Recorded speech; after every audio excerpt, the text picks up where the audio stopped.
is a lifestyle. Sports cards and we live now. Jeremy Lee in the building and every guest that you ever needed. Sports cards after hours keep the hobby heated.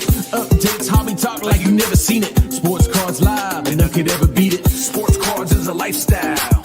Sports cards and we live now. Welcome to another episode of Sports Cards Live with your host, Jeremy Lee.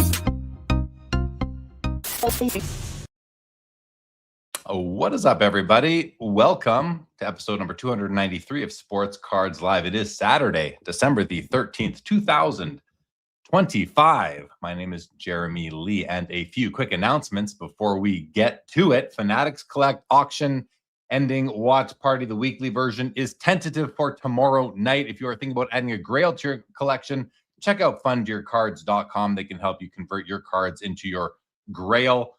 Also, Mint Inc. delivers the ultimate hobby experience from live whatnot streams and auctions to grading, breaks, and 2 full retail stores, including the newly opened Ajax location. They do it all, and they're buying collections 7 days a week. Click the link in the description below. Use promo code SCL5 for 5% off your first purchase.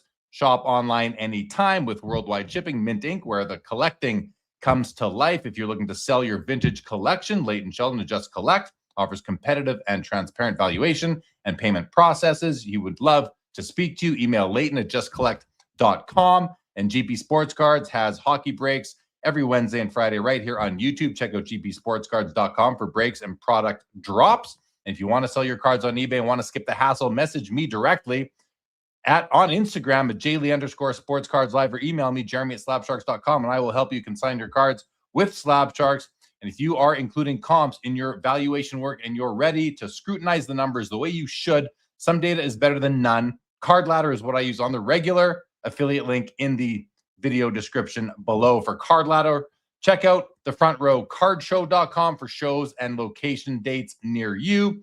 And also join my card post, the only no selling fee subscription-based marketplace. Use code SCL. It's the new ambassador code for my card post. It's in the video description below. And don't forget, this show is available on Apple, Spotify, wherever you listen to your podcasts. Leave a rating and review. Greatly appreciate it. Thank you to all of our loyal viewers and listeners. As always, your comments, your questions are in play. Also in play is Joe Poirot from the deep ocean front. Welcome, Joe Poirot. What's up, buddy? Hey, Jay Lee. How's it going? Happy Saturday night to you. Yeah, happy Saturday night to you, buddy. It's always fun to come here on Saturday night and hang out, do a show, enjoy the hobby with our good friends in the chat. And we're going to do that tonight.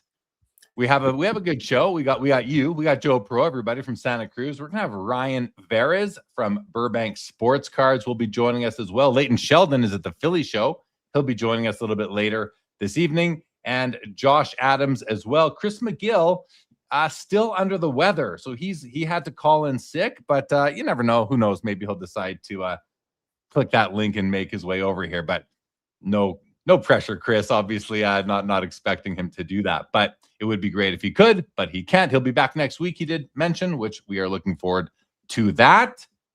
Joe. So, hey, listen, why don't we, you picked up a cool card recently. I did.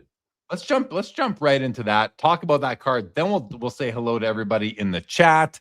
We've got some updates on some things. We'll get to that. But you want to just sort of set the stage for this card that you've added to your collection in the last couple weeks? Sure.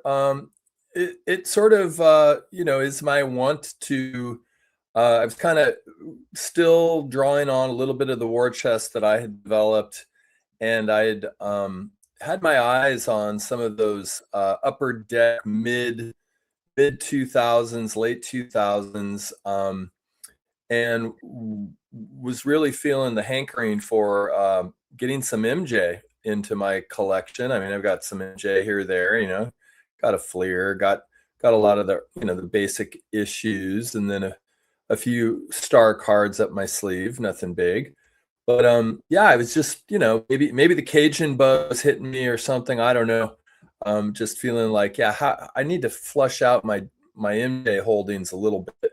So I had my eye on this, and I've always kind of had some fascination with Kobe's, switching of his number from 8 to 24, and how 24 comes after 23 in maybe his relationship with Jordan as well. And so when this card popped up, it was one of those, once again, didn't do any research. It was kind of the spur of the moment thing.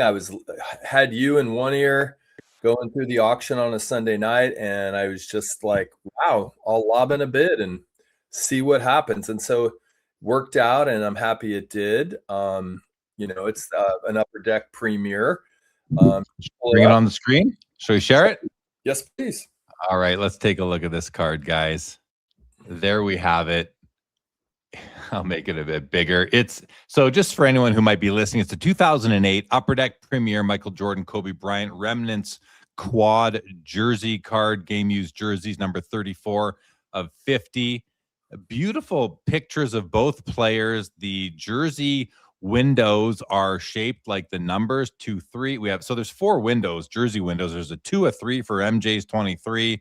There's a 2 and a 4 for Kobe's 24. The MJ swatches are both white. The Kobe swatches, one is yellow, one is purple. Lakers colors. Great stuff. So sorry, Joe, continue with your story. Yeah, no, I mean, I know that sometimes we get a little finicky with, napkin patches, but when you're looking at cards that feature game used from Jordan and Kobe on the same card, unless you're really rolling in the dough, you may have to settle for some napkins. And then it sort of becomes, how's the presentation? How's the artwork with the card? And I, not to go spinatron on people, but you can look at this card in a couple different ways. I mean, you can see the vertical 23 and then 24. You can also see the 22 across and the 34 across. And one of the things that caught my eye was on the serial number, it's 34 of 50. So you have that kind of represented. And again, that 2-3 to 2-4, or the 3 to the 4, being a little bit of, this is Kobe making the decision to come one after Jordan. But as we know, especially after Kobe passed, Jordan and him had a pretty special relationship. And, Jordan famously crying there at his funeral or life celebration there at the Forum Staples. And I don't know, I kind of feel like it's a card that speaks to their connection. And very few of these cards, if any, that I saw had anything other than white Jordan napkin patches. Some seem a little whiter than others. I think this is the slightly toned white as opposed to the bright white. Whereas the Kobe, you could have 2 yellows, 2 purples.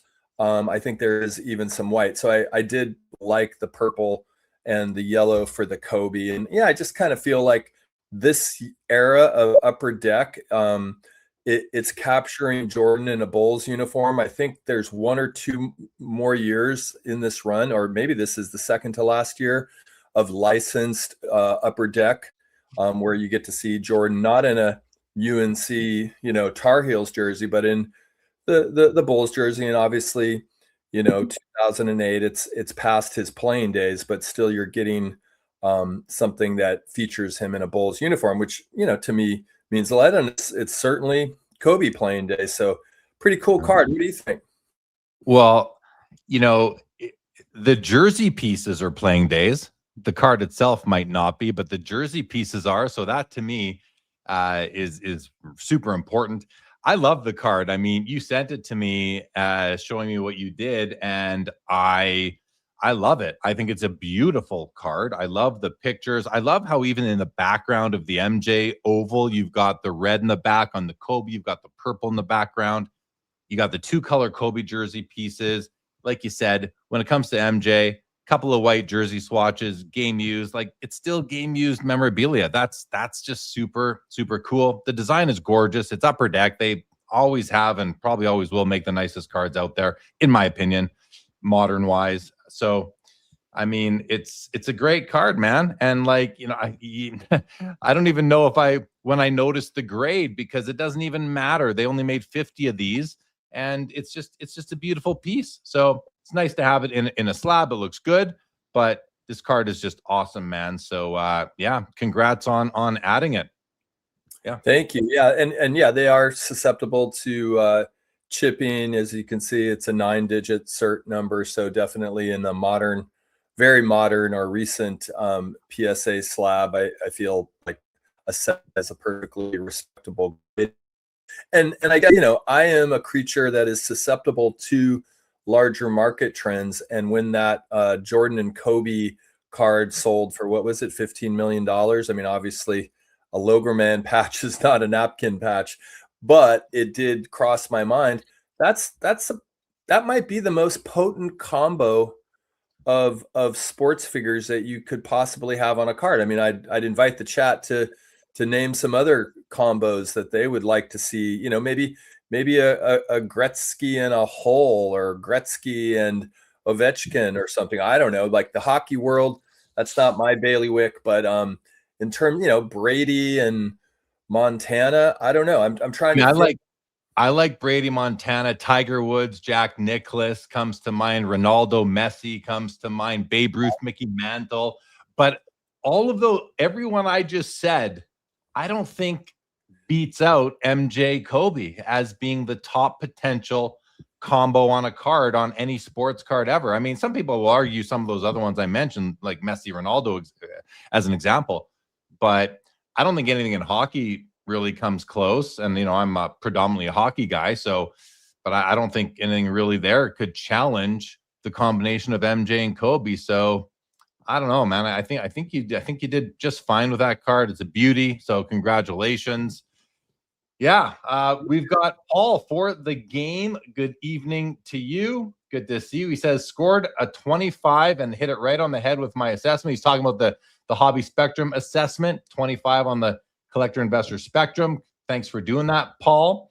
Laura, good evening to you. Congratulating Fernando Mendoza on the Heisman win. I saw that earlier today. Jacob Dahl, Larry Gitlin, Jay Peterman. What is going on? Peacemaker Cards.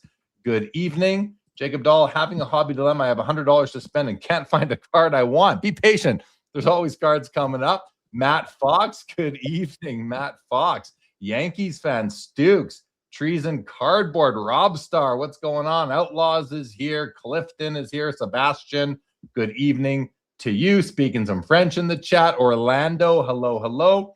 Mike Good, large chat tonight. Good evening to you. Patriot Sports Cards, what is up, Jeff? E105, good evening. Jeff McMahon, Game Day. Jacob Dahl, Stukes is here. Orlando, hello again. Hodges, Jim Scholl. Is this the Shark Tank episode? Yeah, Joe, why don't you let people know, why are we seeing this background versus the beach?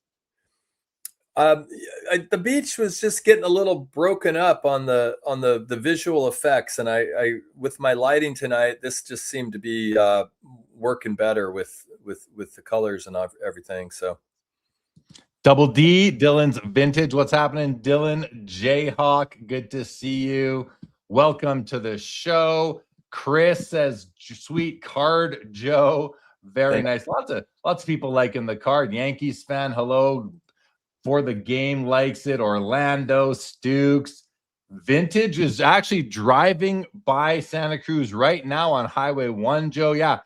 Drive safely, as someone else said later. Straight Shooter, good evening. Dan's Vintage from the Philly show.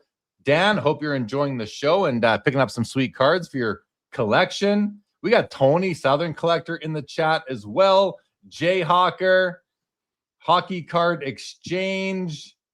Who else we got here? Yeah, drive carefully. Rick says Orlando, absolutely. Jacob Dahl says Upper Deck made a triple booklet auto of Gordie Howe, Ovechkin, and Gretzky in this year's Cup. That's a cool triple. I just don't know that it competes with Jordan Kobe. I mean, it would for me, but I don't know if it does. Generally speaking, look at what Dylan throws out there. Kelly Slater and Carissa Moore, couple of surfers right there, right? Couple goats. Vintage Oddball says that's what the wife is. I don't know what that's about. I don't know what that's about. Midlife Greg, what's up, Greg?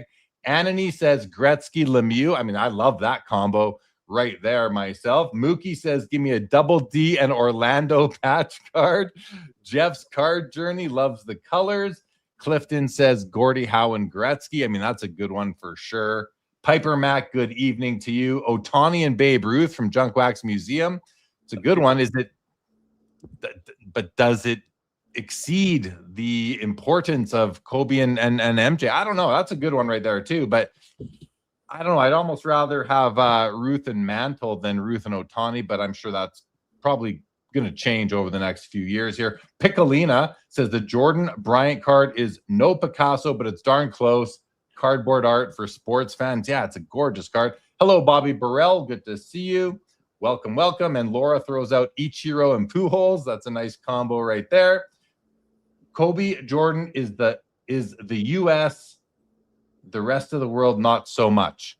Well, I don't know. Kobe and Jordan are huge in overseas, in Asia specifically. I don't know how big they are in Europe or anywhere else, but much bigger than just the U.S., I believe. If you, I mean, unless you don't count Asia, but I think you kind of have to in the sports card world. OO's card guy, Griffey and Thomas. I mean, I love that combo too. What's up, Craig's Cards? Welcome to the show. And Ibarra says, Jordan, Kobe, when greatness meets greatness, two icons, one cartoon, infinite Mamba mentality. This card is an art. It's legacy. Well, that's quite the comment right there, Joe. Yeah. You know, a card that popped into my mind as we were listening to the chat is, I'm pretty sure you're familiar with the on-card auto of the Mantle and the Griffey, kind of a horizontal version. I think it's an Upper Deck issue. Yeah. That's you know, been a fairly iconical card in the last decade or so, I'd say. Absolutely. That's like a grail card for many people. Yeah, actually. Absolutely. Okay, so what would you like if you had to name one dual? And I know not everyone is a fan of dual cards because invariably people assess one player kind of higher than the other, and then why didn't you just get that player on the card? But I was going to ask you, do you have a card in your collection that you would say is your favorite dual player feature, or more than dual? I don't know. I've got lots of dual like auto patches in my collection. I don't think any of them are not hockey, but I've got a Crosby McDavid dual game used patch auto card numbered out of 5. That might be my one of my best. I've got a Lemieux Crosby. I've got a Gretzky Messier, I believe, which is pretty nice as well. And then an Ovechkin Solani, which I love because, you know, Solani's my guy and Ovechkin is a lot of other people's guys lately with what he's done as the all-time leading goal scorer. Well, look, I'll put it out there to the chat. Pro or con on dual player cards? Like, I know not everyone's going to dive deep, but I know some people are adamantly opposed to, or not adamantly opposed, but that's just something they're going to cross off their list and not consider something they will ever venture into, which in some instances makes our lives easier. Just like when you say no sticker autos, it's like, okay, there goes that. But pro or con dual player cards, chat, what you got? It's a tough one, right? Sometimes one player can ruin the card for a lot of people. Think about a triple, a quad card, one player. Sometimes, especially if you have a card that has like, you know, Jordan, Kobe, LeBron, and then they throw a fourth guy on there, like Garnett or someone like that. A lot of people just wish he wasn't there. It doesn't add value to the card. Sometimes it can take away value from the card, which is not really the way you would expect it to be. But I know a lot of people, I know a couple people who only want to collect single player cards. You know, in the world of signed baseballs, there's a whole thing around single signed baseballs. Those sell a lot better, is my understanding, than a baseball that has a whole team or you know, more than one player signature on the card.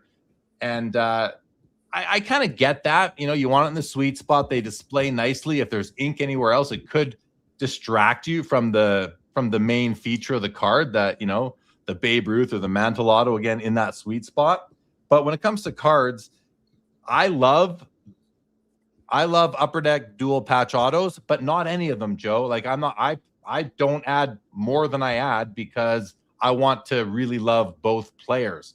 and that's what I have in my collection now. I had others that I moved as part of the Joe Jackson maneuver because it's like, I don't know about that player. That player doesn't resonate with me as much, so I'm going to let that card go. And plus had to make some tough choices. But let's see what the chat said, because they've thrown out a few more options here. Jim Scholl, Koufax and Maddox. I like that one. Lonely Basement just got back from the Philly show. Touch of snow. Yeah, we got some snow here. Dylan says 2 players are better than 1. He likes his combos.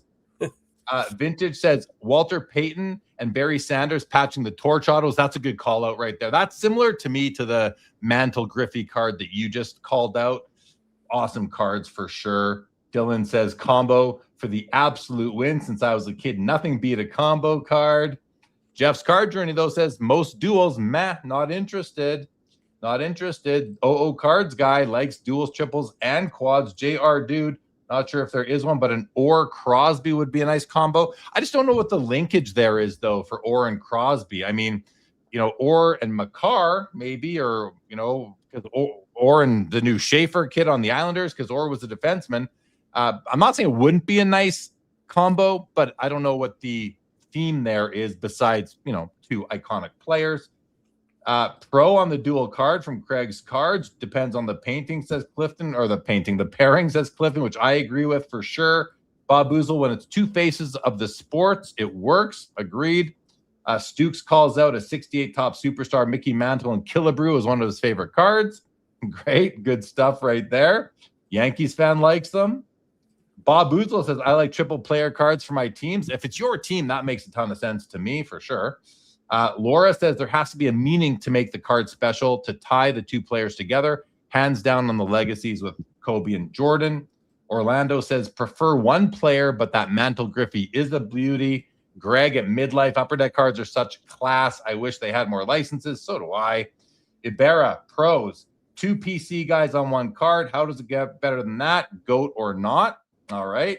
From the Blackhawks, says Paul Masheri, Kane and Taves. That's a duel that's been done several times. Ibero comes out with some cons. 1 PC guy paired with a no-name, but flip that around. What if that no-name becomes part of your PC forever because they share a card with one of the greatest of all times? Yeah, good way to look at it. Mike Tyson, Muhammad Ali, says Rob. LGC, Mark Hamill, Carrie Fisher. Jake Dahl, I love combo cards, especially vintage. Clifton says, as a longtime Sabres fan, I'd love to see a Gilbert Perreault, Rick Martin, and Rennie Robert triple. And CS is Jay Lee and Dr. Evil. Hey, if they make it, I'll buy it.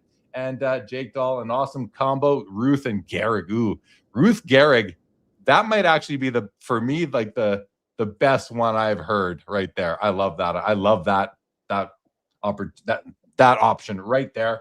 James collects Mantle Aaron World Series foes. Bob Boozle says Jeremy Lee is the white chocolate MJ. JR dude. Find the Jagger Crosby Lemieux for sure. Dan says there's a Hassan triple folder with Tinker Evans and Chance for pre-war triple combo cards.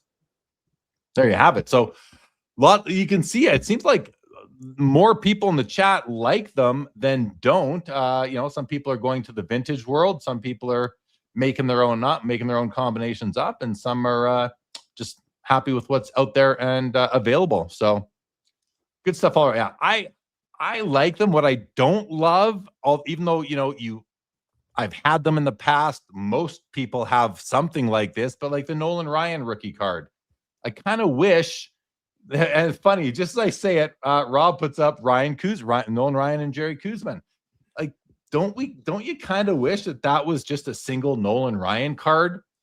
But it's hard to put your mindset that way because we're used to that card. It's all we've known for 60 years. That is the card. But if they made that a vertical card with just Nolan Ryan, I think that would just be pretty awesome. And there's more. I mean, you look at the Pete Rose rookie. A lot of people prefer his second-year card to the 63, and they just don't like the design of it. I love it, but a lot of people just don't. There's a few really cool league leader cards in the Topps run too. I think it's maybe 66 or 67 where they have Aaron Clemente and Mays, or a few cards, like they're not necessarily always going to line up with no weak spots, but they have a few in there. And I tend to like those, even though they get a little watered down, when you get that. I don't know. When you were talking about LeBron, I was thinking of like a LeBron Anderson Varejao dual card that I saw once. That was like, yeah, I love, could get into the LeBron, but not so much the Anderson Varejao. Although he did play for the Warriors a little bit. For me personally, and I only have a few, and actually there's not that many out there. But Curry and Klay Thompson cards, for Warriors fans, as the Splash Brothers have a strong, resonance. Yeah. Hey, like somebody said, when it's your team, you can make just about any combo will work. Double D, Dylan says, "How dare you, Jeremy? Kuzi was the man during that time." Bob Boozle, sometimes the jersey windows can be contrived. The jersey numbers are good for your MJ and Kobe. Very nice for sure. Thanks, Bob. Jacob Dahl throws out Koufax and Drysdale. Laura mentions the Pete Rose and Jeff's card journey says the 69 Ryan and Bench are better than their rookies. And I agree. I love both second year cards of Nolan Ryan and Johnny Bench. I prefer them to the rookie cards. Mookie agrees the Kuzman rookie shouldn't have Nolan Ryan on it. Dylan says no such thing as a card better than a rookie card. And and Jim says 71 tops leaders, Fergie, Jenkins, Gibson, and Gaylord Perry. Yeah, there's all sorts of fun cards out there from, pre-modern, let's say, pre-90s sort of thing. So, all right, guys. Well, we've got Ryan Veras of Burbank Sports Cards is in the back room. And why don't we bring him on and start that discussion? What do you think, Joe? You good? Yeah, I'm excited to see Ryan. Let's go. Ryan, you good to come? Give me a thumbs up if you're good to go. He's good to go. All right, guys. Please welcome Ryan Veras. Oh, hold on. What happened? Where? There we go. There we go. Ryan Veras, Burbank Sports Cards. How are you doing, buddy? Good to see you. Hey, I'm doing great. Thanks for having me on the show. And I see Joe in the corner over there. Say hi to your buddy. Yeah. Good to see you, Ryan. So glad you could jump on with us. Yeah. I see Joe about twice a year at the West Coast show and then at the shop every now and then. And it's always a treat. Yeah. Go ahead, Jay. I was just going to say that, whenever I talk to Joe a lot, not just when we're doing the show, and he's always happy to go visit you in Burbank at the shop. And, just always enjoys, negotiating with you or dealing with you. So it's good he's been excited about having you on the show. I'm excited about having you on the show. It's good to have you. We're gonna have a good conversation. We have a few things to talk about. So it's like I say, good to have you. If anybody doesn't know, a lot of people know your father, Rob Veras. He's very active on social media. He's sort of the face of Burbank Sports Cards. And as I said to you, and you kind of, were a little bashful, I said, but you're the brains behind it. Not taking anything away from Rob. I mean, he obviously has built that business up, but, just jumping right in, how is it working with your father at Burbank Sports Cards, and who is the brains behind the operation? I mean, it's a blessing, because, you take the good with the bad, but when you really think about it, like I get to work with my dad basically every day. And he's really good at what he does. So, I'm so grateful for what I kind of jumped into in 2015.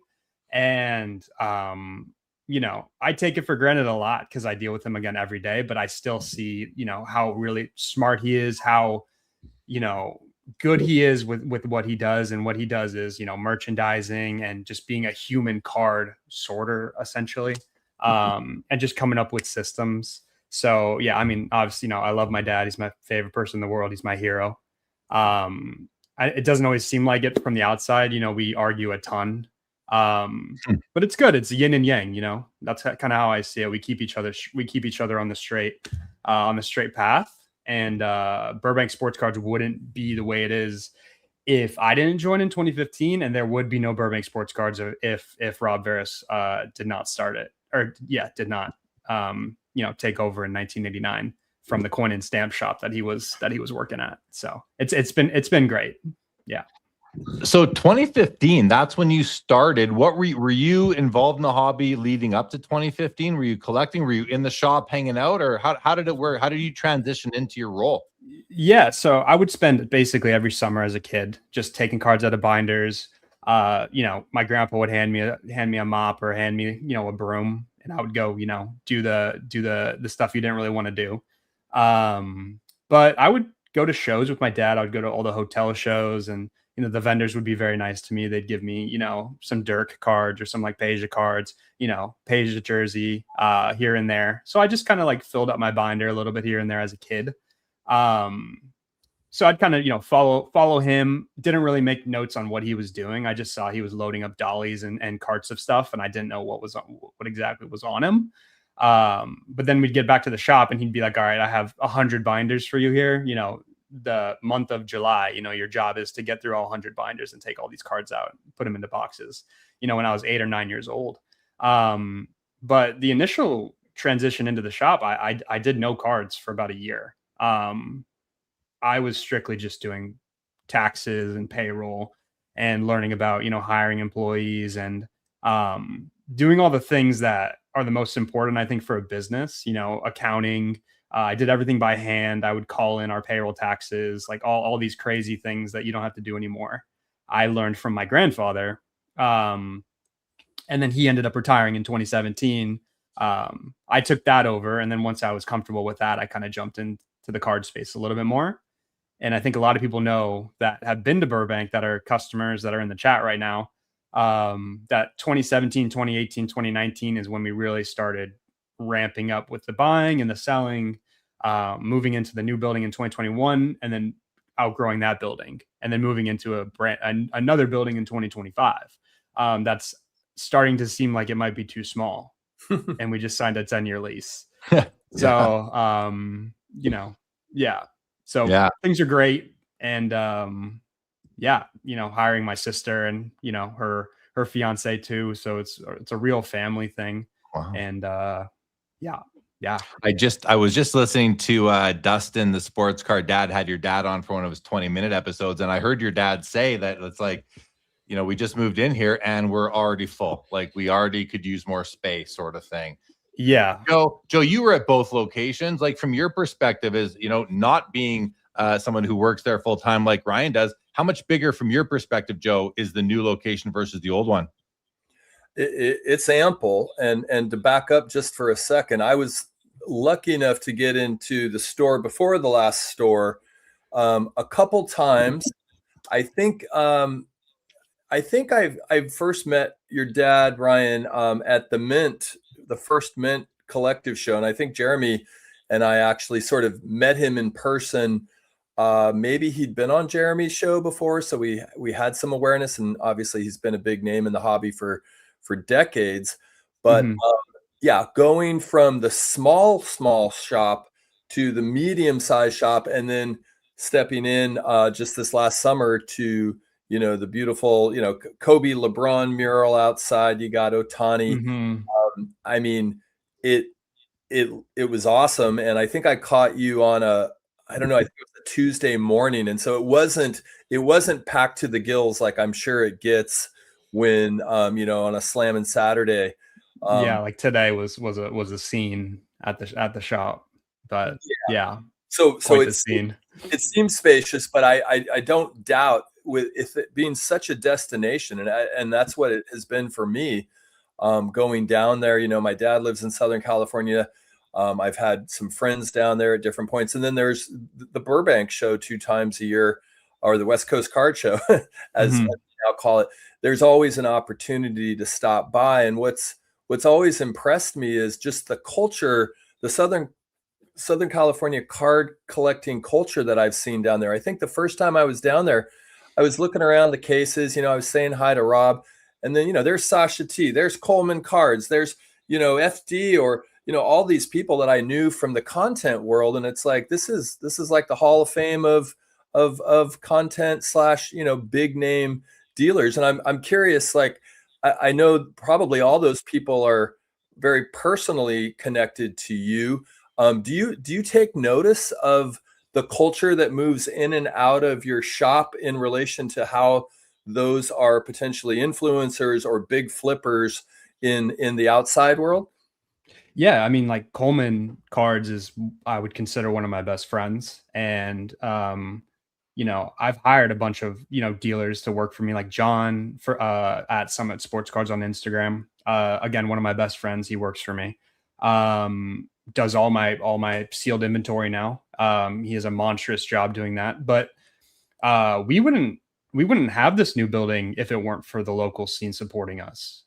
The guys like obviously you said, Coleman Cards, and the guys like, that go to all the local shows, but they also come to the shop and they support the shop. And it's always been kind of my prerogative to make sure that the shop is something that a dealer could walk into and still be able to do business in, not see it as a shop that, is for a retail customer. My shop is for a retail customer, but it's also for dealers that would like to come in and trade into something cool or sell some stuff. A dealer can walk into my shop and sell something and feel really good about it, and we've been that way for the past 5 or 6 years. We'll continue to be that way. And yeah, I mean, we're just, I like when the dealers that do the shows come in and they're surprised at how strong we're paying. And they're also surprised at like some of the prices in the cases kind of are the breadth of our inventory. And I'm like, yeah, and it, it's a show every day, and pretty much.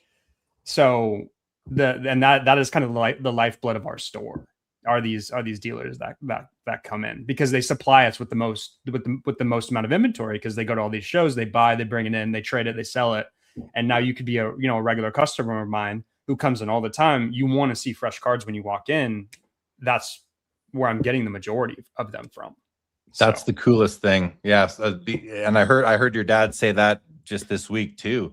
Every time you come in, it's going to be different. And even the few times I've been in the shop, when I've been down in LA, in the LA area, obviously there's a few months in between, but the selection, the inventory, it's amazing. I always say like I don't go to a card shop and look at the wax wall. I pretty much don't even I'll glance, but I'm not studying it. I will study the showcases and look through. I like a shop that has a ton of showcases, and you guys definitely have that. So that's and it with high turnover, like your dad said, like every morning there's new inventory going out, and a lot of it could be gone by the end of the day. Like your inventory turnover ratio is probably one of the highest in the whole LCS business. Yeah. Turnover ratios is huge for us. I mean, we kind of learned in 2022, 2023, when stuff got a little soft, didn't love the way that our inventory was shaping up. And so we kind of adopted the model of, hey, look, we're gonna be very competitive, and we're gonna put the stuff right in front of your face. And by doing that, stuff really turns quite quickly. So we like the model of, hey, check in with us every now and then, because we're probably going to have something you like. It's probably going to be at a good price, and it's probably going to be gone in 24 hours to 48 hours. Yeah. A little bit of urgency. But at the same time, we're always tinkering with ways to, maybe I don't want to sell this Kobe online. Maybe I want to, put in the showcase so someone can walk in and see it. So there's a fine line between turning stuff too quickly as well. That we have to always work with. I had a customer come up to me last week, and he was like, I see stuff all the time. I just can't get in here fast enough, and I want to trade, and I want to do all of this. And I'm like, I hear you. As a business owner, I'm seeing stuff sell. People are just, the stuff is selling. It's being bought, and I'm not. It brings me a little bit of pain to hear this customer who's been my customer for 5 years, who trades all the time with me, who was used to getting whatever he wanted, back in 2021, 2022, because he could come in and get it, not be able to get as much as maybe he was in the past because stuff's turning a little too quick. So we take that into account, and we try and figure out a way to do better by that type of customer. I love when Joe tells me, yeah, I'm heading to LA. I'm gonna go see Ryan at Burbank.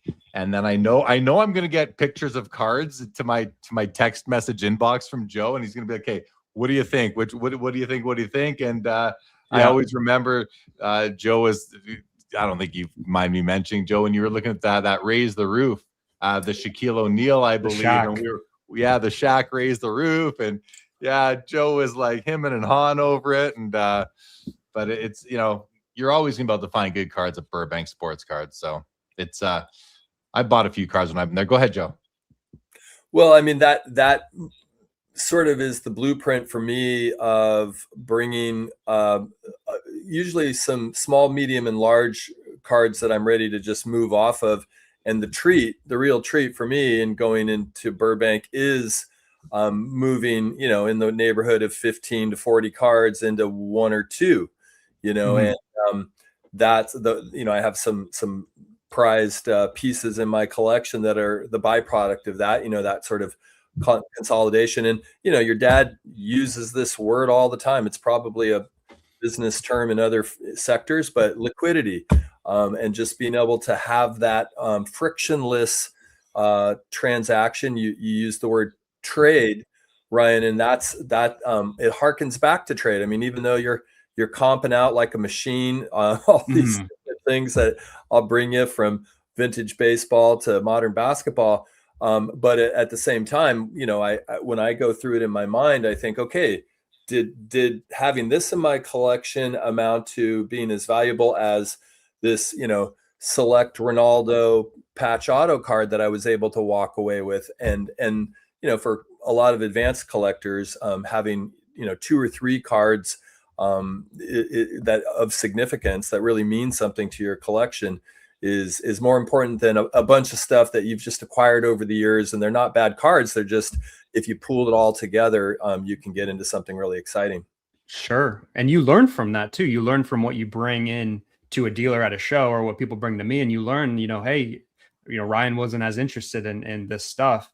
And, you know, kind of teaches you a little bit like, okay, like this is kind of what the market thinks about these cards, because in my point of view, you know, I'm giving you the strongest numbers I possibly can on the stuff that's going to, you know, move the fastest. And, you know, if there's certain things that are like, hey, maybe I shouldn't have bought this, maybe I shouldn't have bought this, you know, you can kind of learn from that. And yeah, we feel like, you know, me and my buyers at the shop, I think we're the most tuned in kind of to the market, because we get daily reports of, you know, this sold, this was our best selling player of the day, this was our best selling price range. And then we adjust our buying philosophy kind of from there. So on the fly. Wow. That's on the fly, pretty much.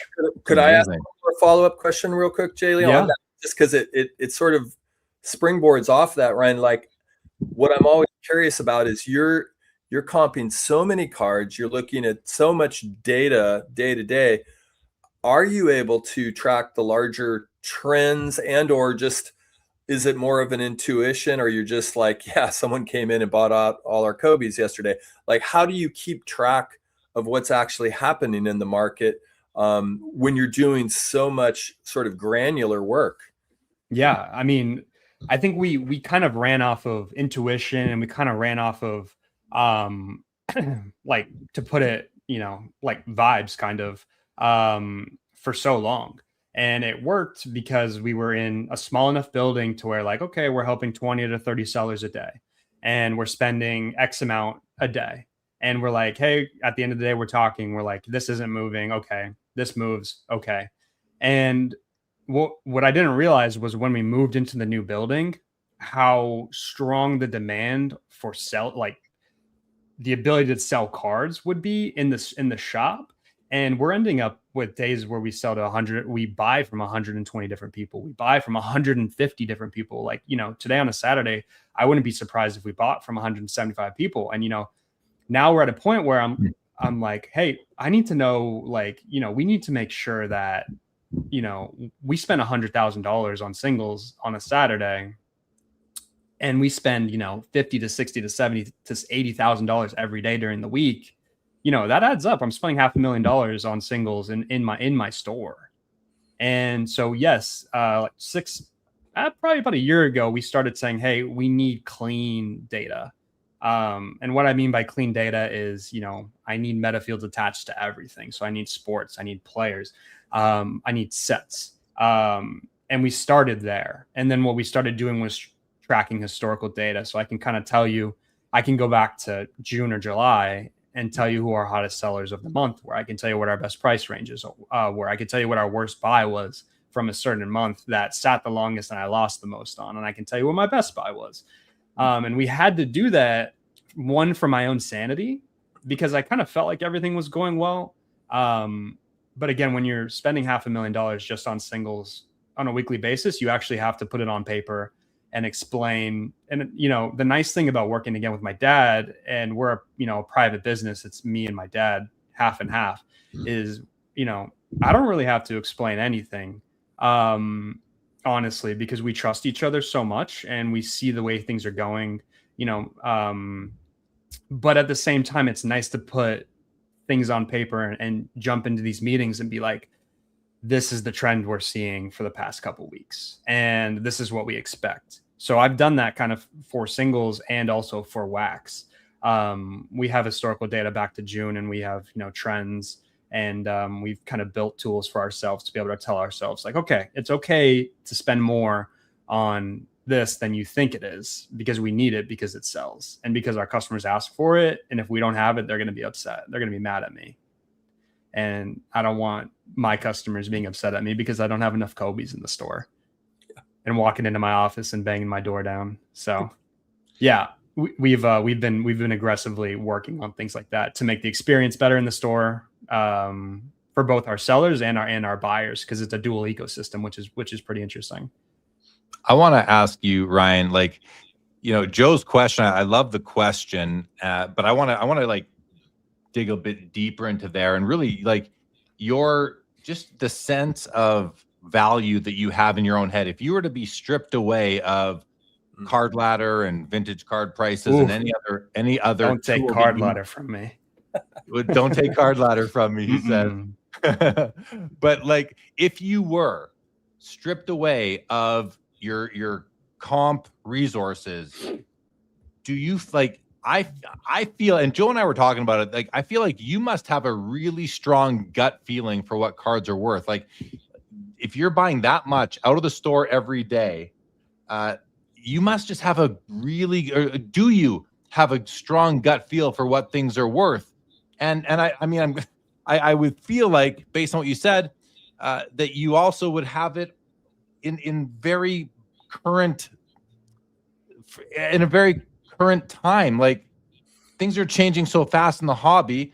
You are probably just like on the cutting edge of understanding who's hot and when.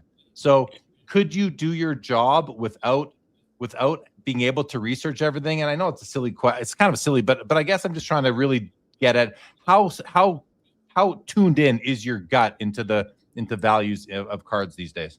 So that's a really good question. And I think if it was an even playing field and there was no Card Ladder and there was no way to actually comp like anything, I feel like my team would probably be among the strongest out of basically anybody in the whole hobby, just based off the sheer fact of how many cards we look at. Me, myself, we have specialists in the store. So you could probably bring me anything from 2003 to present for any sport, and I could feel comfortable eyeballing it and paying you a cash number and cutting you a check. 2003 to present. And obviously, you know, I do that. We do that actually a lot. We don't comp everything. Sometimes we just have to look at something and sometimes the seller knows what they want. And sometimes we'll look at it and be like, you know what, it's close, but I think it makes sense. Because you got to kind of understand what your time is worth when you're going through this many people. And, you know, if you're at a show and you're looking to sell cards to somebody, you don't want to wait, you know, an hour and a half for the guy that's comping every single card on the sticky note.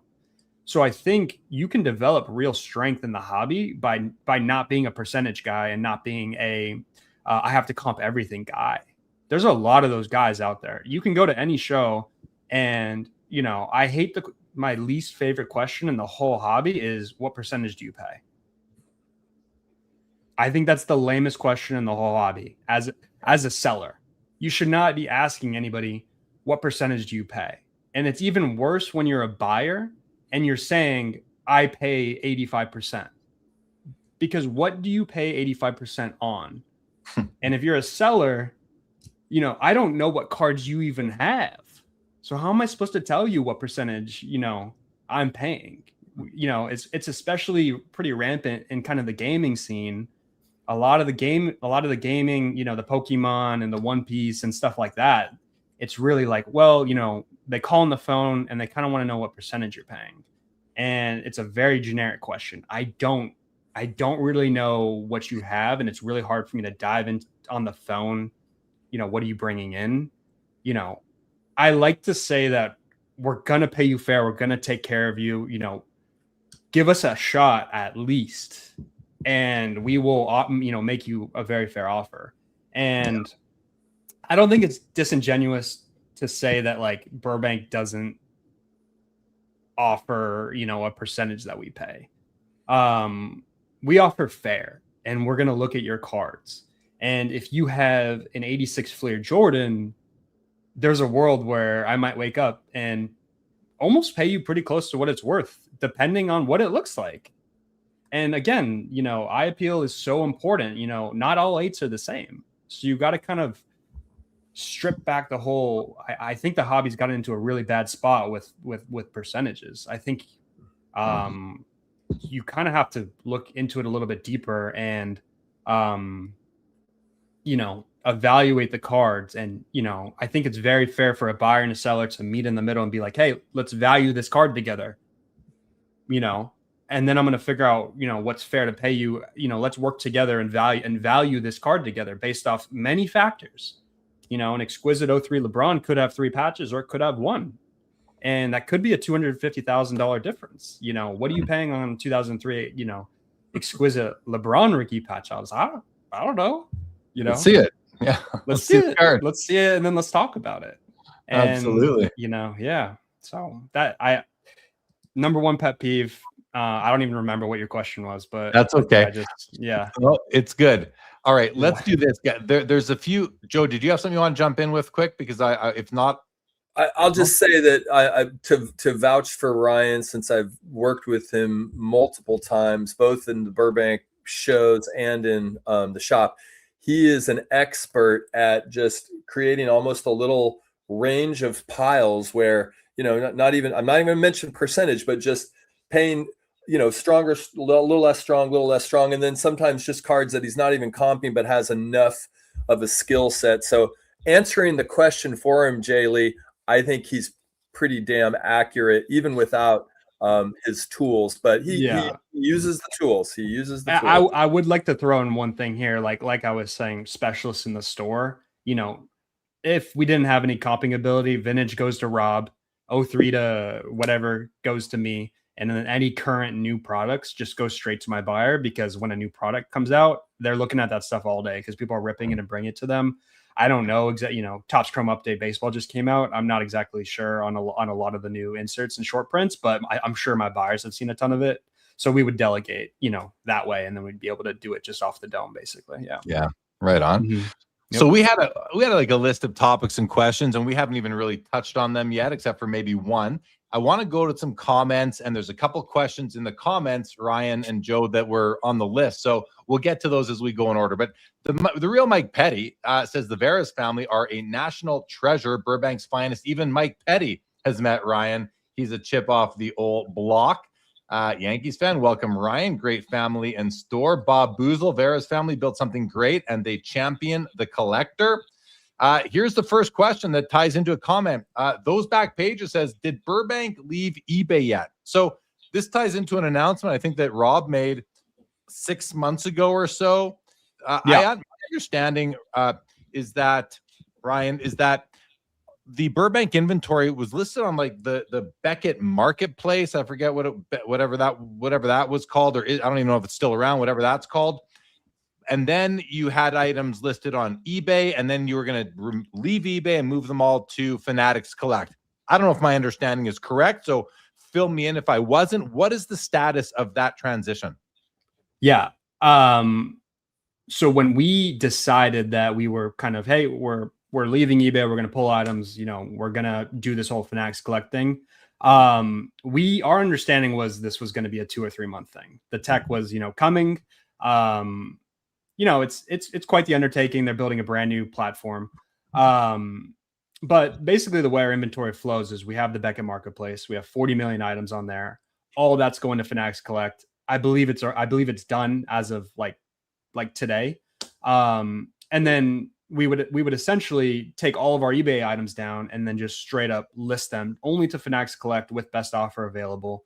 But basically the deal with that is we will not be pulling our kind of more premium items off of eBay until kind of the Fanatics Collect is set in stone. So we're iterating with them basically every day about making improvements, things like that, while we're basically paying the common man's fee on eBay.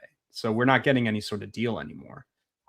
We just feel like eBay is such a strong marketplace that it incentivizes us to leave some of our more premium inventory on there until the transition is done. So to answer your question, we did leave eBay's preferred dealer program. We have no, we have nothing basically with them, no deals. But once Fanatics Collect is done, ready to host our entire inventory, which should be any day now, all of our items will come off eBay. I believe we maybe have 40,000, 50,000. Those will come down. Okay. May not matter at this point anymore, but those back pages had a follow-up question. Do you have a team member that exclusively handles eBay? Many times offers will be sent only to see the clock run out. I think he's saying without getting any sort of response. What causes that, Ryan? That's a great question. So as of 2 months ago, I have someone whose job is to do nothing but monitor offers on Fanatics Collect and eBay. Up until then, it was basically me and maybe I had a little help. So pretty much what happened was, we would, if anything made sense, we would accept it right away. And then if anything was close, we would counter it. If we felt something wasn't close, we had such an overwhelming amount of offers that if anything was, I think we had a threshold of like 50% of what we were asking, which is completely fair to offer 50% of what someone's asking, expecting a counter. It was just an overwhelming, probably 2 to 3 years. And we were like, you know what? Almost every offer should receive a counter offer. And now if you send an offer, you will receive an offer from my guy who works remote that knows our inventory very well. And if he doesn't know, then he'll ask me and I'll respond to your offer. Yeah. No, fair enough. Appreciate that. Ibarra says, love the shop. You guys are doing an amazing job. Keep it up. Seriously, great work. Vaskin, what's up, Ryan? It's VJ. Oh, VJ. That's my guy. There's your guy right there. What's up, VJ? Welcome to the show. Orlando says hello. And the next question that it was on the list, but Orlando asks, what does Ryan collect? But before you answer that, LGC says, are you still collecting Stojakovic? So I'll let you. I am. Yeah. So go ahead, Ryan. I am collecting Peja, King's jersey basically only. But yeah, I am still actively looking for Peja stuff. So if you ever have any cool Peja stuff, I'm Ryan at burbankcards.com. Send me what you got. I'll pay strong. Logo mans, patch autos, flawless stuff, 90s inserts. If anyone has a Star Rubies that they're looking to move, I'll pick up another one. Another one. Nice. Yeah. Mm-hmm. I love Star Rubies myself. Real Mike Petty says the new location is across the street from Porto's, another Burbank landmark. Get out there and support a local family-run business. Love Porto's. When I came to Burbank a couple years ago. Chris C says, I bought one of my grails back in 2023 at the West Coast Card Show. Rob was really nice. Love that. Good evening. Darren returned to collecting. Victor says, really cool having Ryan on. First time I've seen him on a show or podcast, wondering what resources he uses to determine comps. And then Victor calls out Card Ladder, Market Movers, 130 point. You mentioned Card Ladder already that, you said, don't take away Card Ladder from me. Do you use any of the other tools as well? I actually default to Terapeak to start. And then if anything gets a little bit more complicated to where I need to check auction house sales, I'll go on Card Ladder. There's just something about Terapeak. I've been using it for so long that I feel like it provides a level of safety, the way it's tied into eBay, regarding things that are paid or not paid. And then, yeah, so I'll use Terapeak and Card Ladder. I'll use Alt here and there. If there's something that's a little bit more in depth, I have to check my, other resources. And then for vintage, I'll use VCP as well, for sure. Yeah.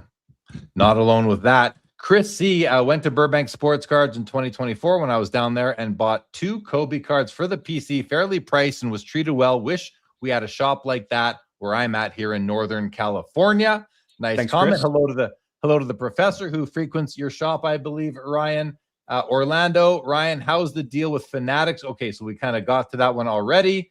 Vintage oddball. Rick says Darren is making this had nothing to do with you, Ryan, but Darren, returned to collecting, is making everybody look bad with showing his top 50 cards in his most recent video. I haven't watched that yet, but I will. The professor says Ryan has always been helpful to me in buying cards from the shop remotely and online. Finally visited the new store. Very nice to hear. Chris said, Ryan, at the shows, are you seeing less sports card tables and more Pokemon? Seems that way the last several shows I've been to in Northern California. Concerned about kids not being into sports cards, or that's a question for you. Yeah, speak to that. I think kids are very interested in sports cards. I think what you're seeing dealers making more money on Pokemon than they are on sports cards, which is why they choose to vend with Pokemon, and they love to snap up tables at shows very quickly, which is fine and completely fine. But I think what you've seen kind of with the more local card shows like Front Row is doing it, Premier Card Show in Southern California, what they're kind of doing is they're kind of saying like, look, I know I could sell this show out with Pokey, no problem, but I'm gonna make it 50-50. You have to declare your intent. And I think that is the way to go, because kids love sports cards. And, we had a ton of kids in the shop today. And I would say for every 10 kids that came in, 7 or 8 was looking for sports. And the other 2 were looking for, Pokemon or Magic the Gathering or, gaming. So we need to keep the sport strong on the card show side, but you can't take away from the fact of how popular Pokemon and the gaming is as well. I mean, it's out there. So no reason to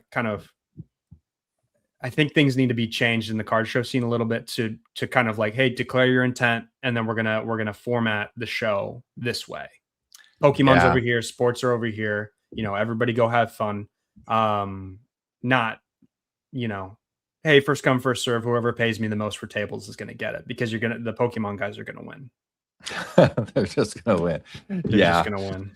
Yeah, it seems to me like we're at that point now where the show promoters kind of need to make sure that the Pokemon vendors are not taking over the show, because eventually you're just like, there's a show going on here. There's a show going on here where I live today. I didn't bother going because I know it's going to be 75% Pokemon, and I just like I'll see that other 25% sports another time. So yeah. I wonder how many people are just not going to shows because they're afraid it's too much Pokemon. There's something there. I mean, the Pokemon scene needs, is growing. They need their own bigger shows. You know what I mean? There's not much that's like TCG outside of like maybe Collecticon, but I think they've been kind of like suppressed for so long that they're coming out in full force, and it's something to see. The hobby wasn't ready for like what's been happening with Pokemon, especially at the show level. Yeah. Are you into it at all yourself or no? Yeah. I'll go to a show every 2 or 3 months. I'll go mainly to like the Premier show in Southern California, and I'll set up, and people will be happy that I'm there because they know about all their sports stuff. But it's hard to get out of the shop, honestly. Yeah, I'm sure it is. Jay Caller, as someone who's been selling to Ryan for 7 years, I can attest to the complete fairness and transparency. That's always great to hear. Thanks, Jimmy. Brad's Vintage, what's going on? Kinger, welcome.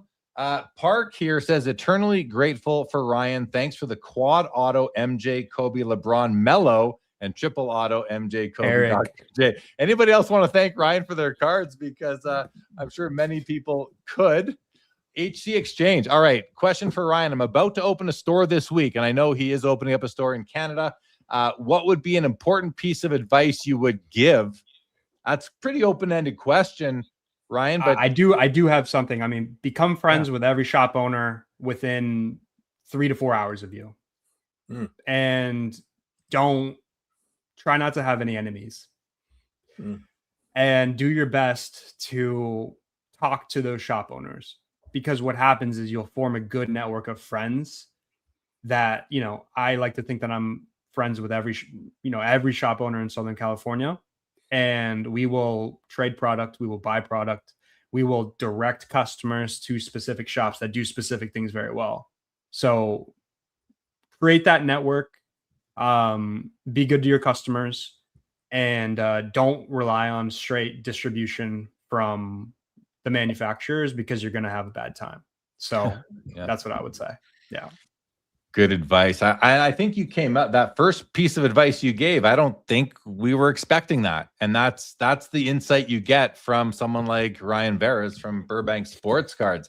Comment from Commodore 17. He says, Pokemon cards are better investments with a much bigger market than sports cards.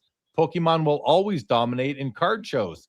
And that's a very interesting point. I mean, why are there so many dealers? It's not for, there's a reason that Pokemon dealers are willing to, instantly sign up for these shows. It's because the market is so strong. So you have to really look at it. And it's like, it's not an infestation of Pokemon dealers. It's like the Pokemon market's strong, and, the infrastructure is maybe not there for what they need. Huge market. The only thing that for me is like, if I were to open up a card shop right now and I would have to sell Pokemon because I'd be silly not to, I wouldn't, like, I would only be in it for the money. There would be zero nostalgia, zero connection, zero memory, nothing. It would only be for the money.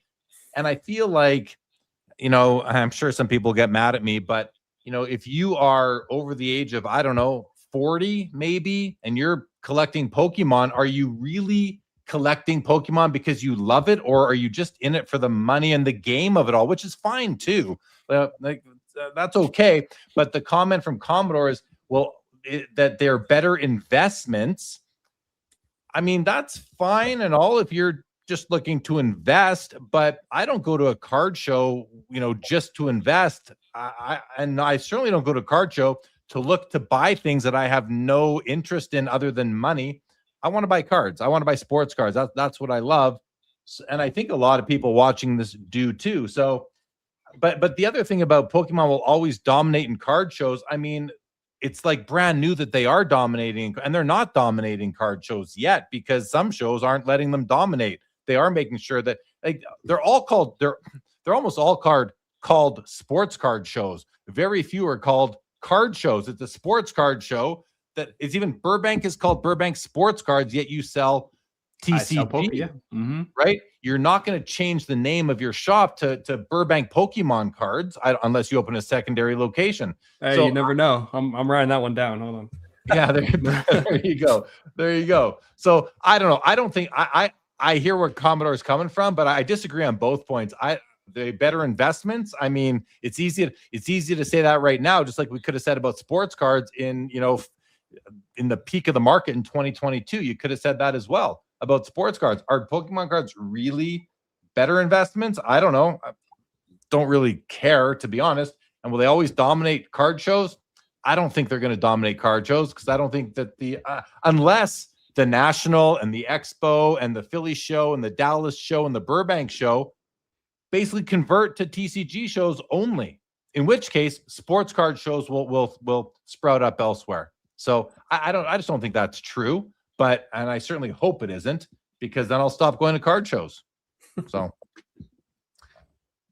good comment though. Thank you for that one. Like right here, Vintage skipped a local show today because it's been more than 50% TCG the last few times. And Yankees fan says, great advice. Most store owners would do the opposite. So Chris C, I'm not an investor. I'm a collector. Sorry, but Pokemon to me needs a separate room like Philly show I've heard does. I agree. That's where I'm at as well. I'd like to see them just in a different room. Give them a bigger room, a brighter room. I don't care. Just put them somewhere else.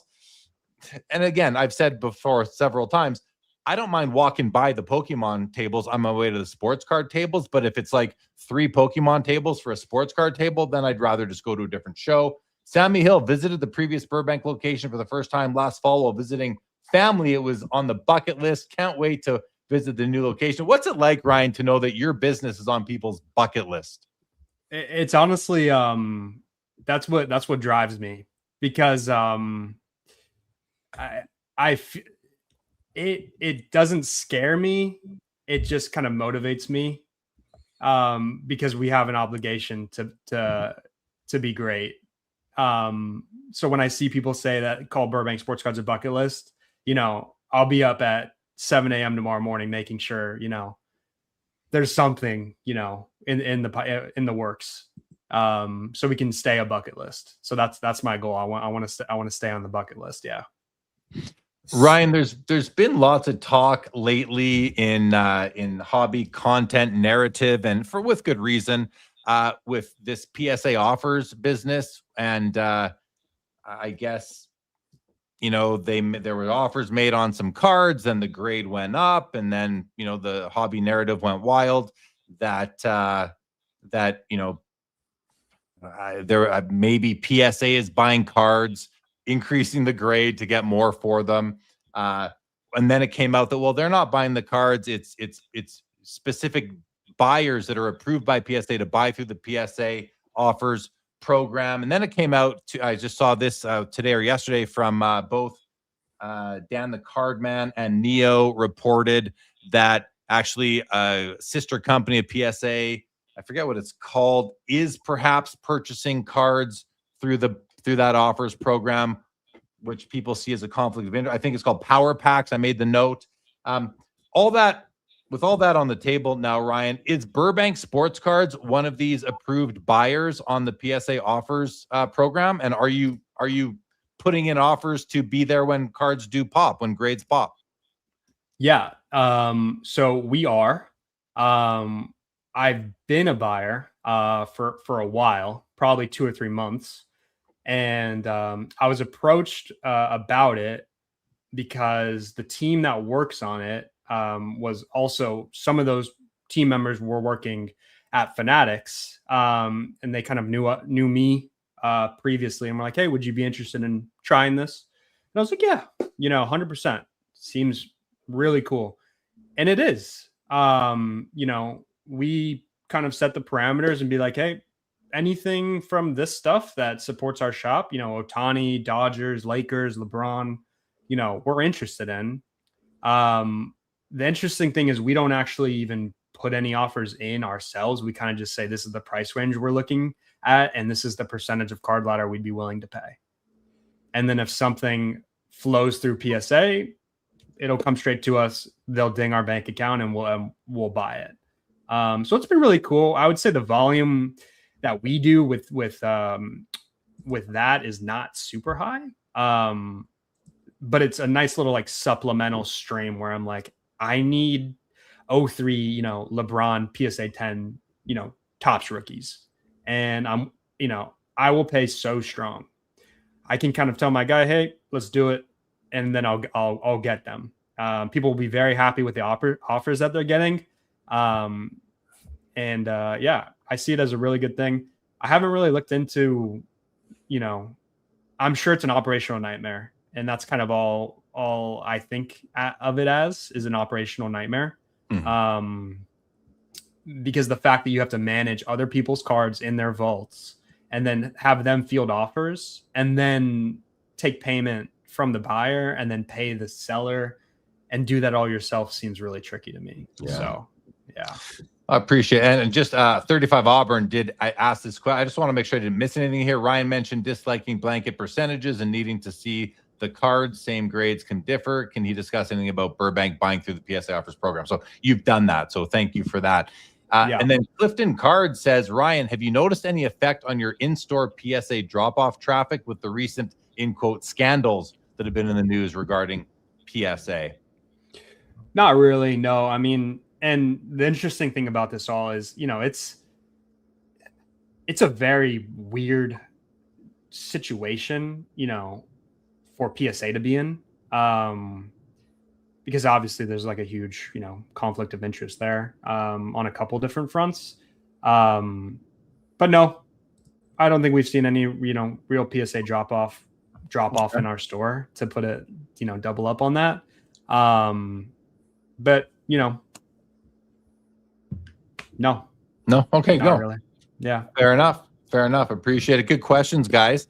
Thank you for that. Joe, I want to ask Ryan a question, but before I do, I want to know if anything's popped into your mind in the last little bit here that you'd like to throw in a question before I do mine. I just wanted to ask Ryan what he eats for breakfast. Are you a Wheaties guy? Or I'm just kidding. With getting up and facing that grind every day. I appreciated you sharing that. Actually, it is the reputation of the store and knowing what it represents in the hobby, both to the individual collectors as well as other stores. In a way, I think you've become kind of a model for what other LCSs can do and how to operate. So no questions, Jeremy. That's my question right there, was what you just said, Joe, was about being a model for other shops, Ryan. I mean, I remember hearing when Jeff Wilson was opening Cards HQ that he visited Burbank Sports Cards. And I believe the guys from the Vault by Tom Brady have visited Burbank Sports Cards. I think I heard that. I'm sure others have as well. I'm just not thinking of them when they're opening card shops or coming to check out Burbank Sports Cards, because Burbank Sports Cards is the most famous card shop like on the planet, I think, as far as I know. And I'm talking about like organic fame versus because you have a huge YouTube channel, which I don't think you guys do. Some other shops do have huge YouTube presence and other social media presence. You guys have built this thing organically.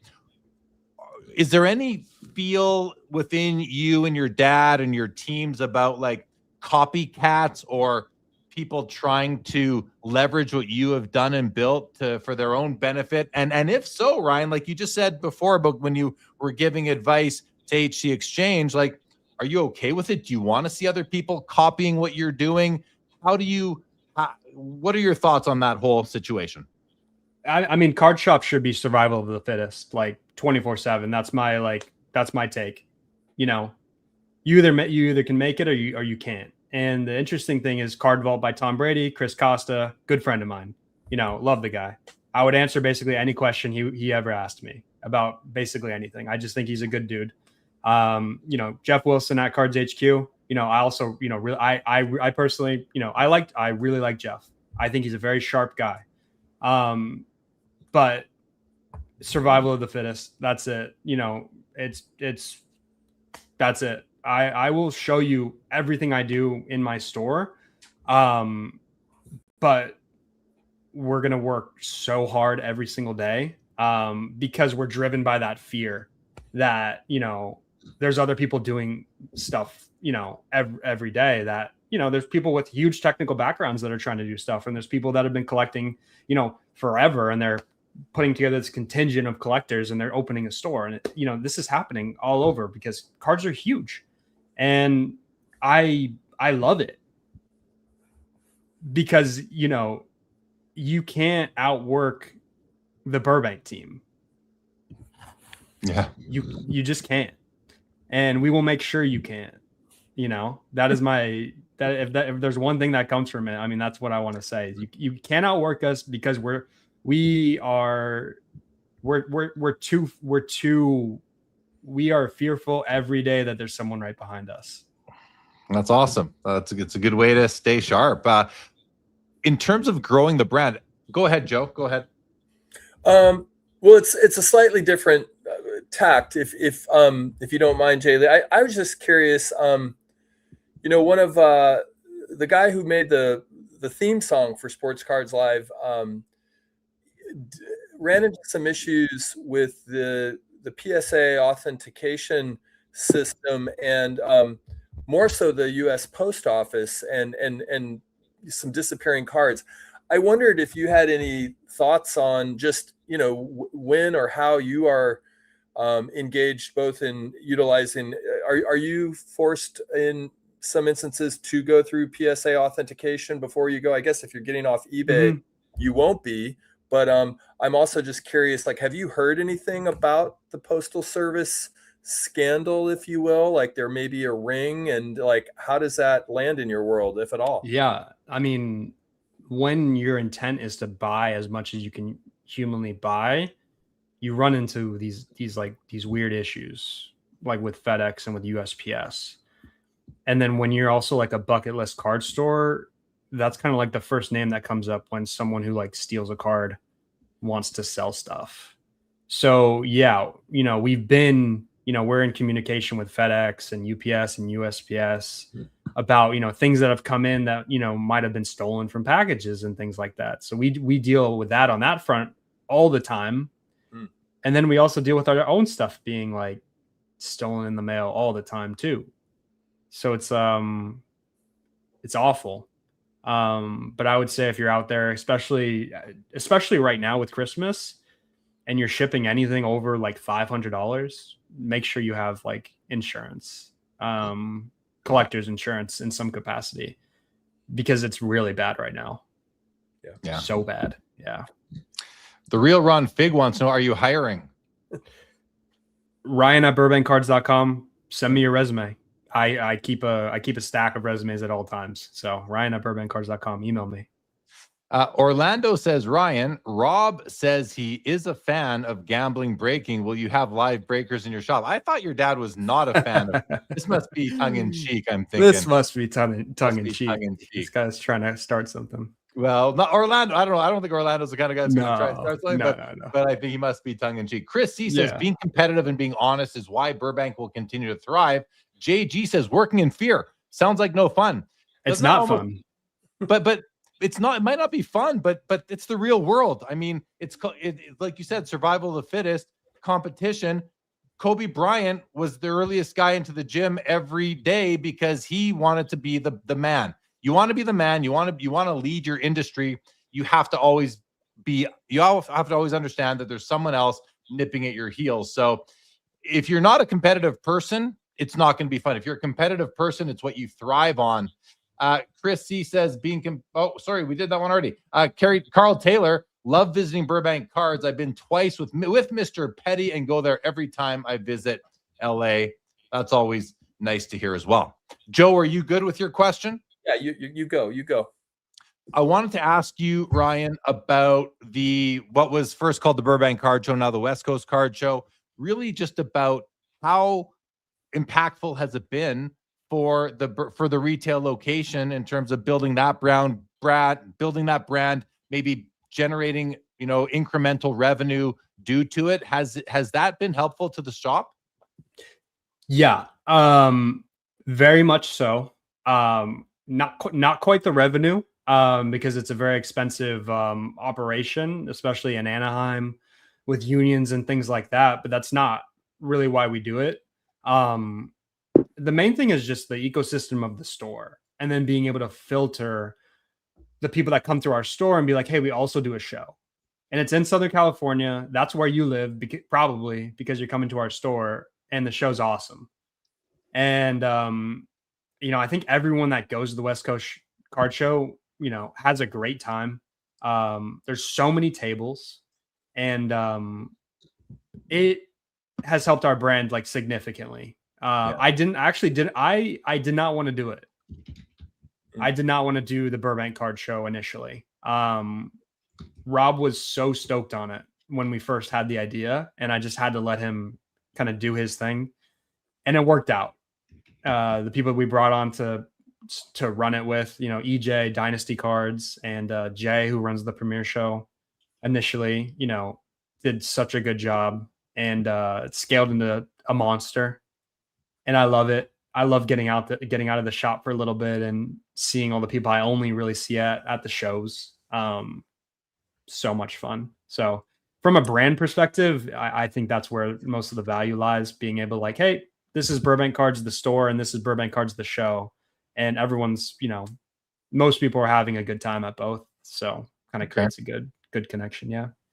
Yeah, good to hear. I mean, the union stuff is always frustrating when it comes to card shows. Just to get your stuff in there, can really take a chunk out of the vendors' pockets and, of course, the promoters' pockets as well. Joe, I was just going to say, I think it might have been the first Ontario show I walked around the floor with Rob, and he had so much pride that, that the West Coast, kind of a regional pride that the West Coast was representing so magnificently, in terms of the selection, the quality, the inventory, and the local card stores, as you already mentioned, the kind of ecosystem of all of Southern California, which, it does seem like there is mutual respect and synergy almost between you and some of your competitors, air quotes there. But anyway, I guess I think about that, as a Californian, and especially because, the National being traditionally held on the East Coast and or now Chicago. But just thinking about that from I don't know, East Coast, West Coast, or just, what do we have in California that maybe is worth celebrating, and or at least drawing people from all over the world, really. I mean, Rob and I have also talked about that. California is a little more proximate to the Pacific Rim, and as we know, there's some very high-end collectors, and it seems like every time I go into your shop too, there's always someone from a foreign land that's there with the camera and just taking that on. But can you speak to anything around that pride, that kind of West Coast pride, that maybe is even outside of just the Burbank brand? And before you do, Ryan, just also layer in for me, if you don't mind, the fact that your dad, Rob, often says that, this is the best market for sports cards in the world, being Southern California. So do you feel the same way? But just add that on to Joe's question, because it's on the same theme, please. Yeah. I mean, to for both of you, basically, I always think about why was the shop put in Burbank? Does anybody ever, have that question? Why is the shop even here? And It roots back to my grandfather, who is, so smart. He came here from Hungary, went to MIT, didn't speak any English, and he lived in Boston. My dad was born in Boston. He uprooted the whole family and said, "We're going to SoCal." And, not just SoCal, we're going to Burbank. And he bought a house there because he realized in his mind that SoCal has great weather and, the economy is good. And that's kind of where, people are going that he thought was a good place to go. So, Rob grew up in Burbank, went to school in Burbank, built Burbank Sports Cards in Burbank. And a lot of people ask me, hey, would you ever open a shop in Texas? Would you ever open a shop, anywhere else? And my answer is no. I would never open a shop anywhere outside of California, in my opinion, because I think it's the best. I think it's the best market in the world, Southern California, from a collector's point of view, and being able to build the West Coast card show and really have someone that drags everyone from around the country in to the West Coast, I think is something we were all missing. There was really nothing like it. There was no reason for anyone to come from New York to California for a show. And yeah, I mean, it's to think about all the dealers that I get to see at every single show, that I get to high five, that have become great friends of mine. I wouldn't give that up for anything.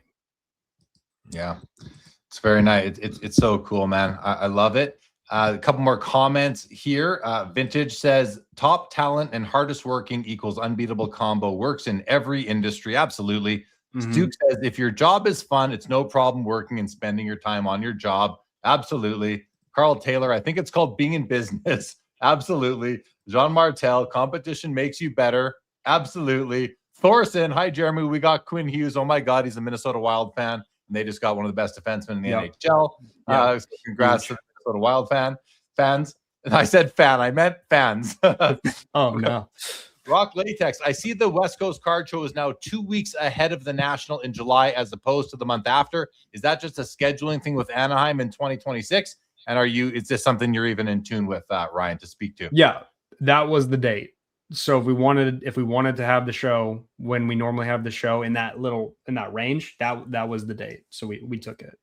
All right. And Mr. Mano says your shop keeps hope in the hobby for the collector and future generations. That's really a nice comment right there.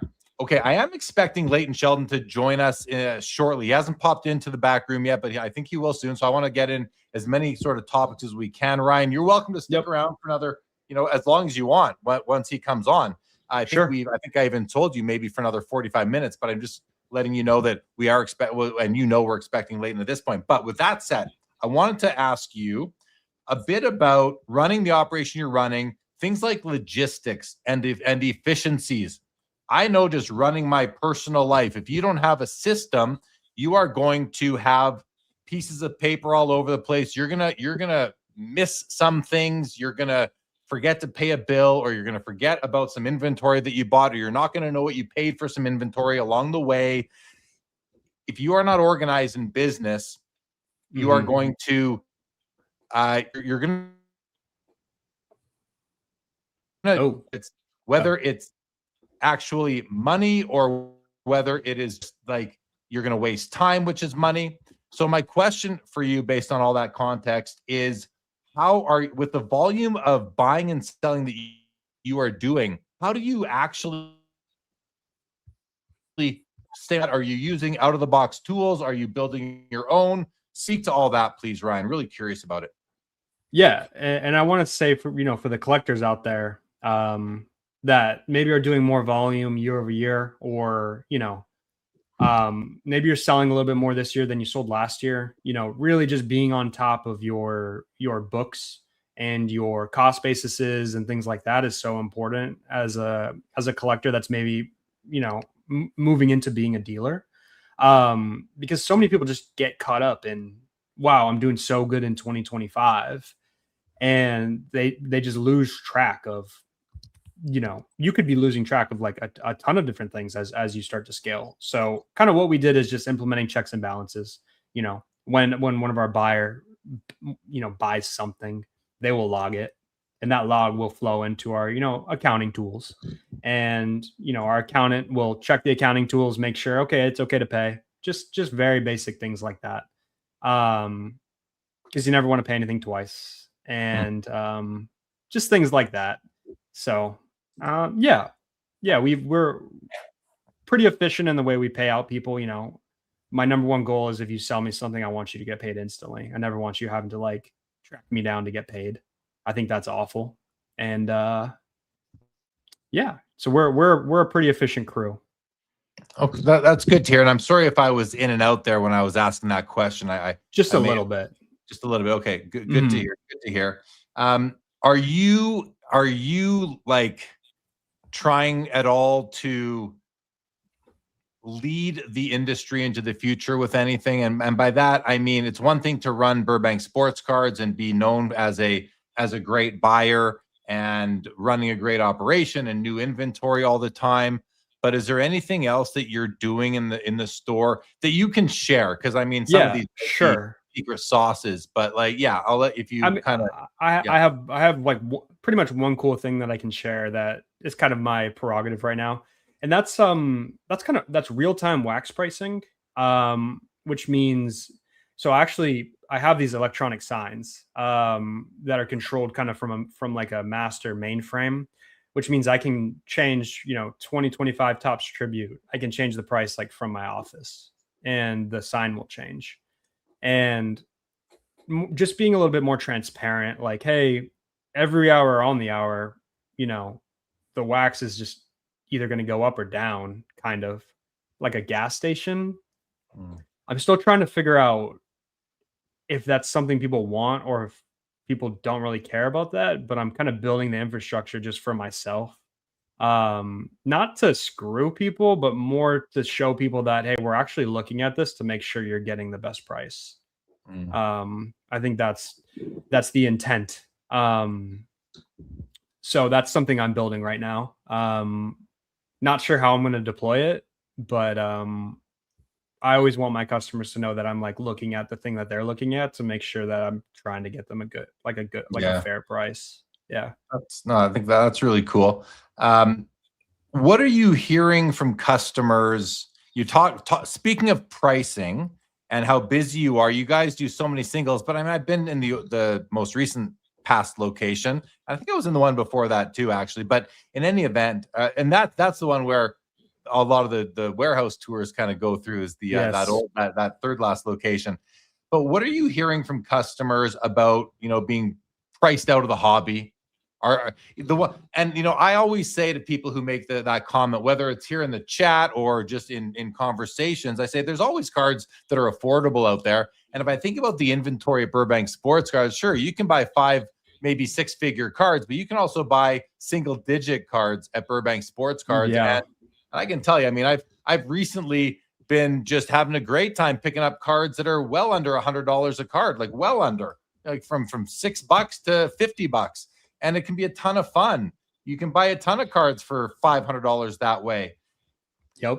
Are you hearing from your customers that they're getting priced out with the price of wax and the price of singles these days? And Leighton, I see in the back, buddy. Thank you. We'll get through this question, then we'll get you to join.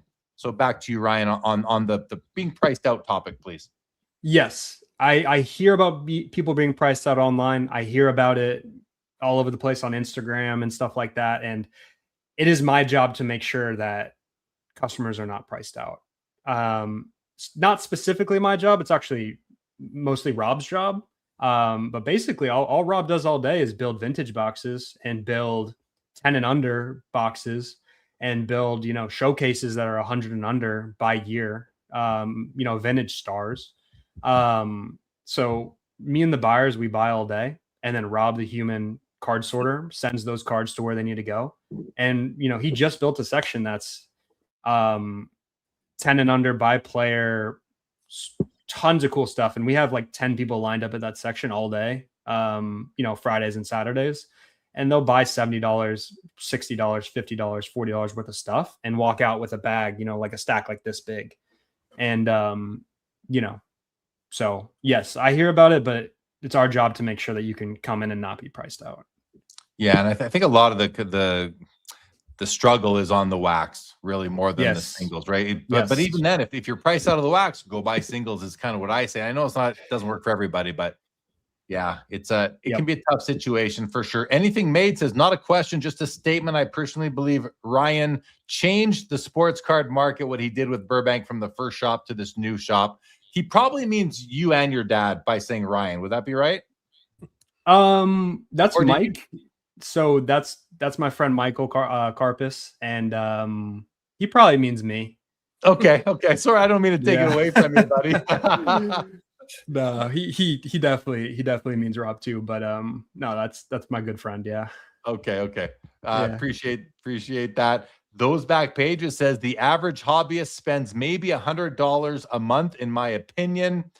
I mean, the fact of the matter is, people going into card shops, people on social media, people even at card shows, maybe are not the majority of the hobby. The majority of the hobby might just be people going into Walmart or Target and buying a blaster once a month for about $100, or spending $100 a month at retail. So those back pages might be right about that. I mean, I think it's less. I honestly think it's probably less. There you go. Yeah. Good stuff right there. Max Headroom talking. Sorry about that. All right. So Leighton is at the Philly show right now, Ryan. We'll bring him on. We'll talk some Philly show, see what Leighton has to say. Are you good to stick around for a bit? Because you're obviously welcome to. Yeah. I'll stick around for a little bit. Yeah. I think I got to go in maybe 10, 15 minutes, but I'll stick around. Okay. Sounds good. Leighton, here we go. Welcome back. How are you? Good. How are you guys doing? Doing good. Do you know Ryan? Have Leighton and Ryan, have you guys met before? Not sure, Ryan. I don't think we've met. I know Leighton in passing, and you probably know my dad, but yeah, I do. Nice. Well, it's always a privilege to introduce a couple of good hobby people, business owners in the hobby who do things right. So I'm proud to be able to do that.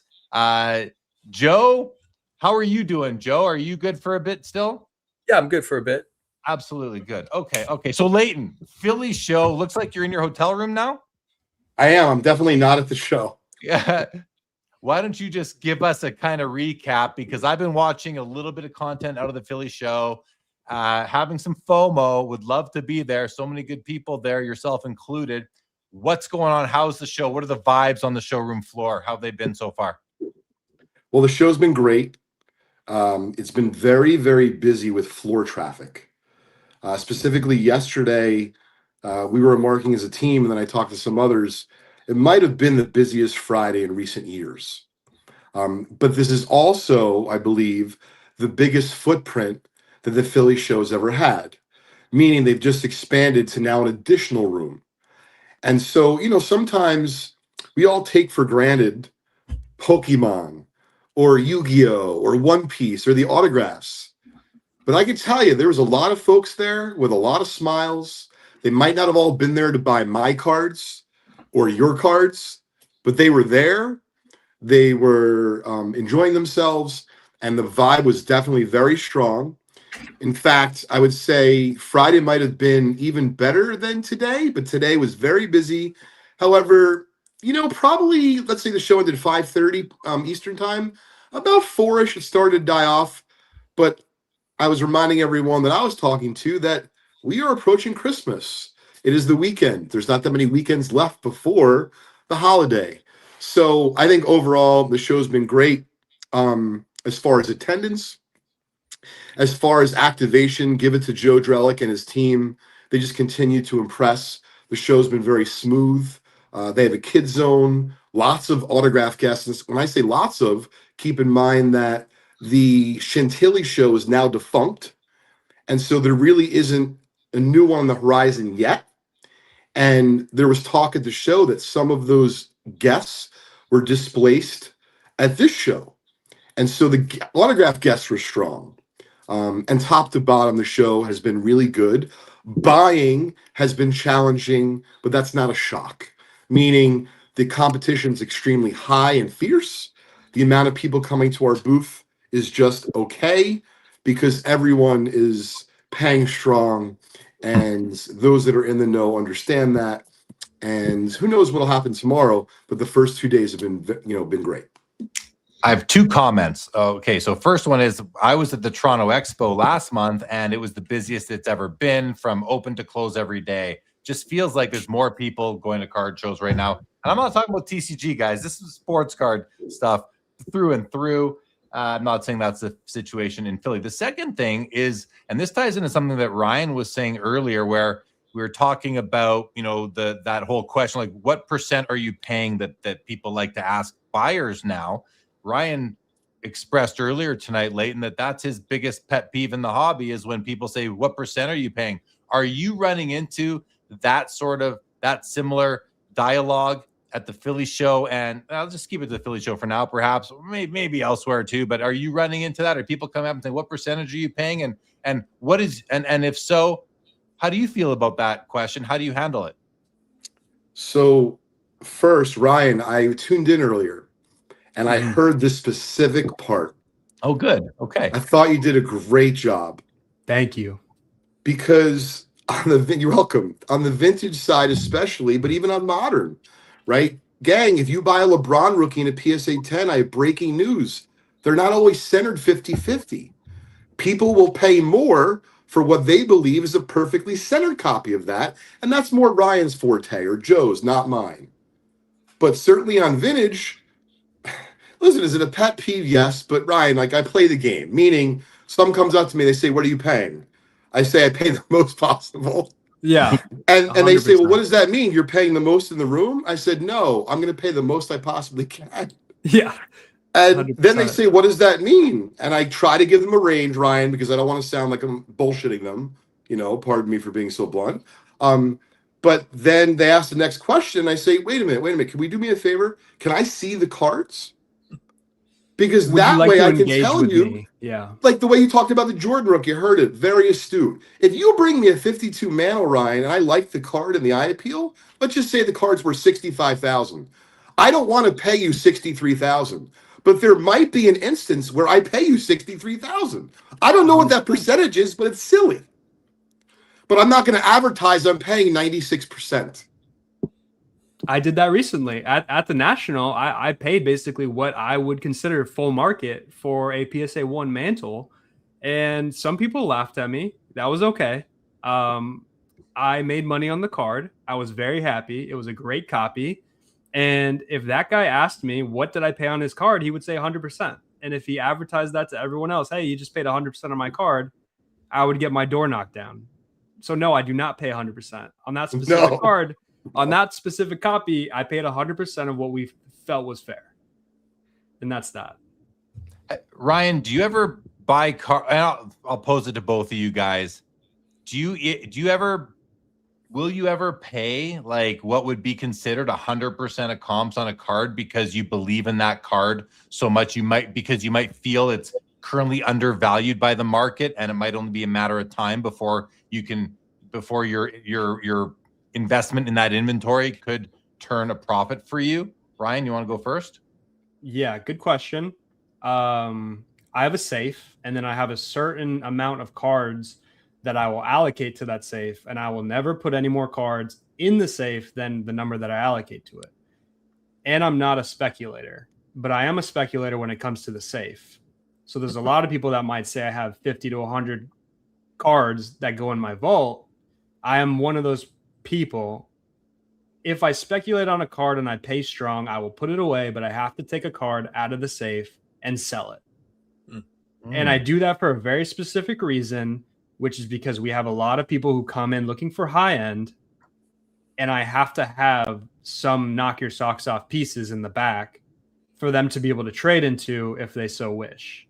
So yes, we do have kind of a high end vault in the back that we do pull from, and I will speculate and buy things, and I will pay stronger than you think I would pay because it pays off for me in the long run to just have that card and break it down. When someone brings things into the store and they want to buy an exquisite Jordan auto, I have it, you can trade into it, and I'll bring it out from the back. And that is a card I would say maybe I speculated on in the past. It's worked out for me because the card market's been so, obviously so hot. I haven't lost on anything. Will that always be the case? No. But I'm sure a lot of dealers kind of operate on the same capacity. I just keep my card numbers small, maybe around 40 to 50 cards, and I will never go like above that number. Yeah. So in a way, you're doing it to facilitate consolidation for your clients, for your customers, because that's a craze right now is consolidating, and people want to come in, and it's good for you because you take more cards. People understand that they're gonna probably have to pay over, trade into that. And give up more value because number one, you have a business there, you're a shop, and number two, there's a lot more work in selling 30 cards than one card. So, but my next question for you, Ryan, though, is this special high-end safe, like to view these cards, is this like by appointment only? Like, sounds to me like these aren't out in the showcase. These are for how do people know about them, sort of thing. Basically, it's if you come into the store and you say, I'm looking for a LeBron exquisite patch auto, I'm looking for a LeBron noble nameplate, so I'm looking for whatever, and they ask an employee or they ask my buyers, they're like, I believe Ryan has this. If you'd like to show me, what you're looking to trade out of, I can set this up. So when people come in and express interest in certain things and they have things with them that they're ready to trade, I will sit down with them and I will facilitate that trade as long as I have the cards in the back. And I normally have something for pretty much everyone at all times. I try to, at least. Yeah. That's cool. I'd love to see that selection there. Leighton, how about you on that earlier question about, do you ever buy something thinking that the market will move towards that being a profitable purchase for you? So are there any times where you will pay market price on something? Yes, probably more often than I'd like, but I don't advertise it. Fair. Yeah. And you run a retail location as well at Just Collect, which is a bricks and mortar shop as well. Do you have anything similar to what Ryan just mentioned in terms of like maybe this isn't something you want to say publicly, I don't know, security is an issue in this business right now when you have bricks and mortar shops. So I'll let you answer any way you want, Leighton. So first, if I may, Ryan, when I meet you in person, can I call you Ryan the Jeweler, like Don the Jeweler? I feel Sure. like the way you described it was perfect. Listen, we have safes in our office. We keep stuff off-site, but similar to what Ryan suggested. But I guess a little bit of a nuance is that Ryan, I don't specialize, or we don't specialize, in modern. I do have people I'd refer them to if they came in and they said, "Hey, I'm really looking for an exquisite LeBron." That's just not the kind of inventory I hold. But similar to what you just said, if someone comes in and says, "Hey, I want a 52 tops male," I always have at least one. Um, it doesn't mean that you're going to like the grade, you're going to like the price, but similar to what you said, I want to make sure that I have good quality things to show the right people. So if someone walks in, at least where our store is in New Jersey, they don't tend to say they want to trade. They ask for example, do you have a 51 Bowman Mickey Mantle? We don't just take it out for them. We might say, well, we have other 1950s Mickey Mantles.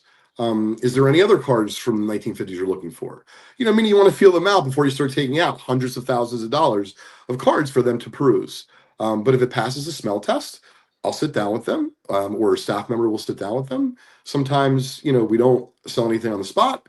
Sometimes they might come back similar to what you suggested, Rye, and they might want to do a kind of a trade or a partial cash and a partial trade.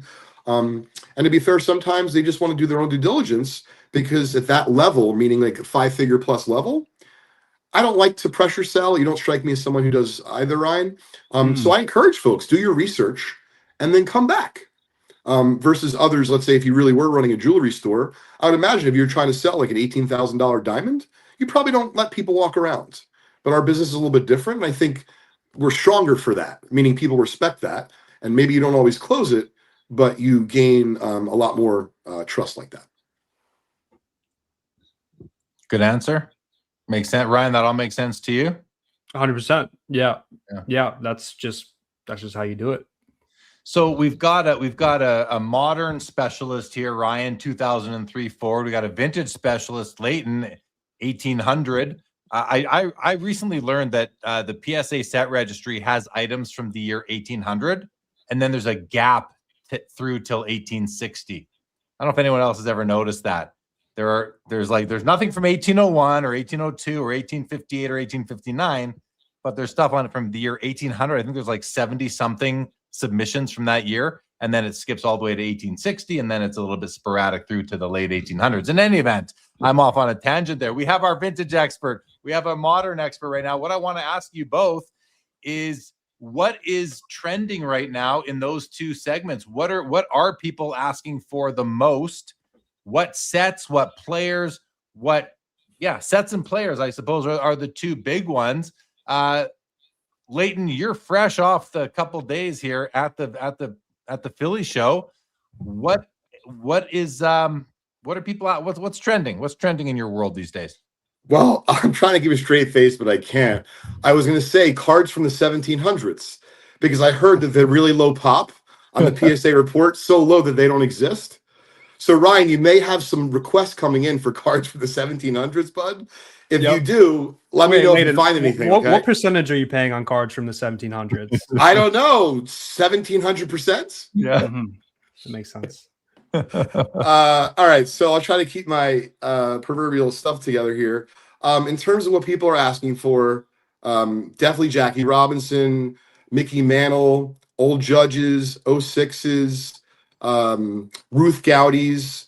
Had a guy I had 450 Bowman Jackie Robinsons in the case today, and the guy found something wrong with every one of them. So I hope that gentleman found the one that he was looking for. So it doesn't matter if you have like 7 of the same card, you still might not have the copy for someone. But those are I think that the cards, 86 Fleer Jordan, 86 Sticker Jordan, 84 Star Jordan. I mean, nothing I would say out of the ordinary. The coolest thing was, I guess, gentleman comes up, very innocently looks at, I forgot what it was, something, turn of the century, and he casually mentions that he's working on the old Judge set. And I'm like, oh, that's great. I'm like, oh, how many do you have? I'm thinking he's going to say like 17 of them, 32, whatever, 50. He's like, I have about 400, something. And I'm like, I can't keep a straight face. I'm like, I'm sorry, what? So that was cool to learn about that from someone. Then someone else comes up buys like the most gorgeous 32 US caramel Al Simmons I've ever seen in a 4. If you grade vintage with PSA these days, you know a 4 might be a 7. So it was a really nice looking card. Anyway, he bought it, and we were a little bit off in the price. It was one of those where he said, hey, you know, I have this much in cash from the ATM, and you know, I can give you a credit card and pay you more. And I don't know, the whole thing sounded a little bit weird to me. I'm like, you know, just out of curiosity, you know, are you working on the set? Thinking like, there's no way he's working on the set. He's like, yeah, you know, I'm working on the 32 US caramel set. I'm like, oh, that's cool. I'm trying to play it cool. I'm like, how many cards you got? And then quickly he's like, well, you know, I have some other stuff. But he did it so calm and collect and casually. I have no doubt that he has everything, he said. So that was really super cool to discover, kind of like as you're talking to people in terms of like what they're looking for. So that was fun.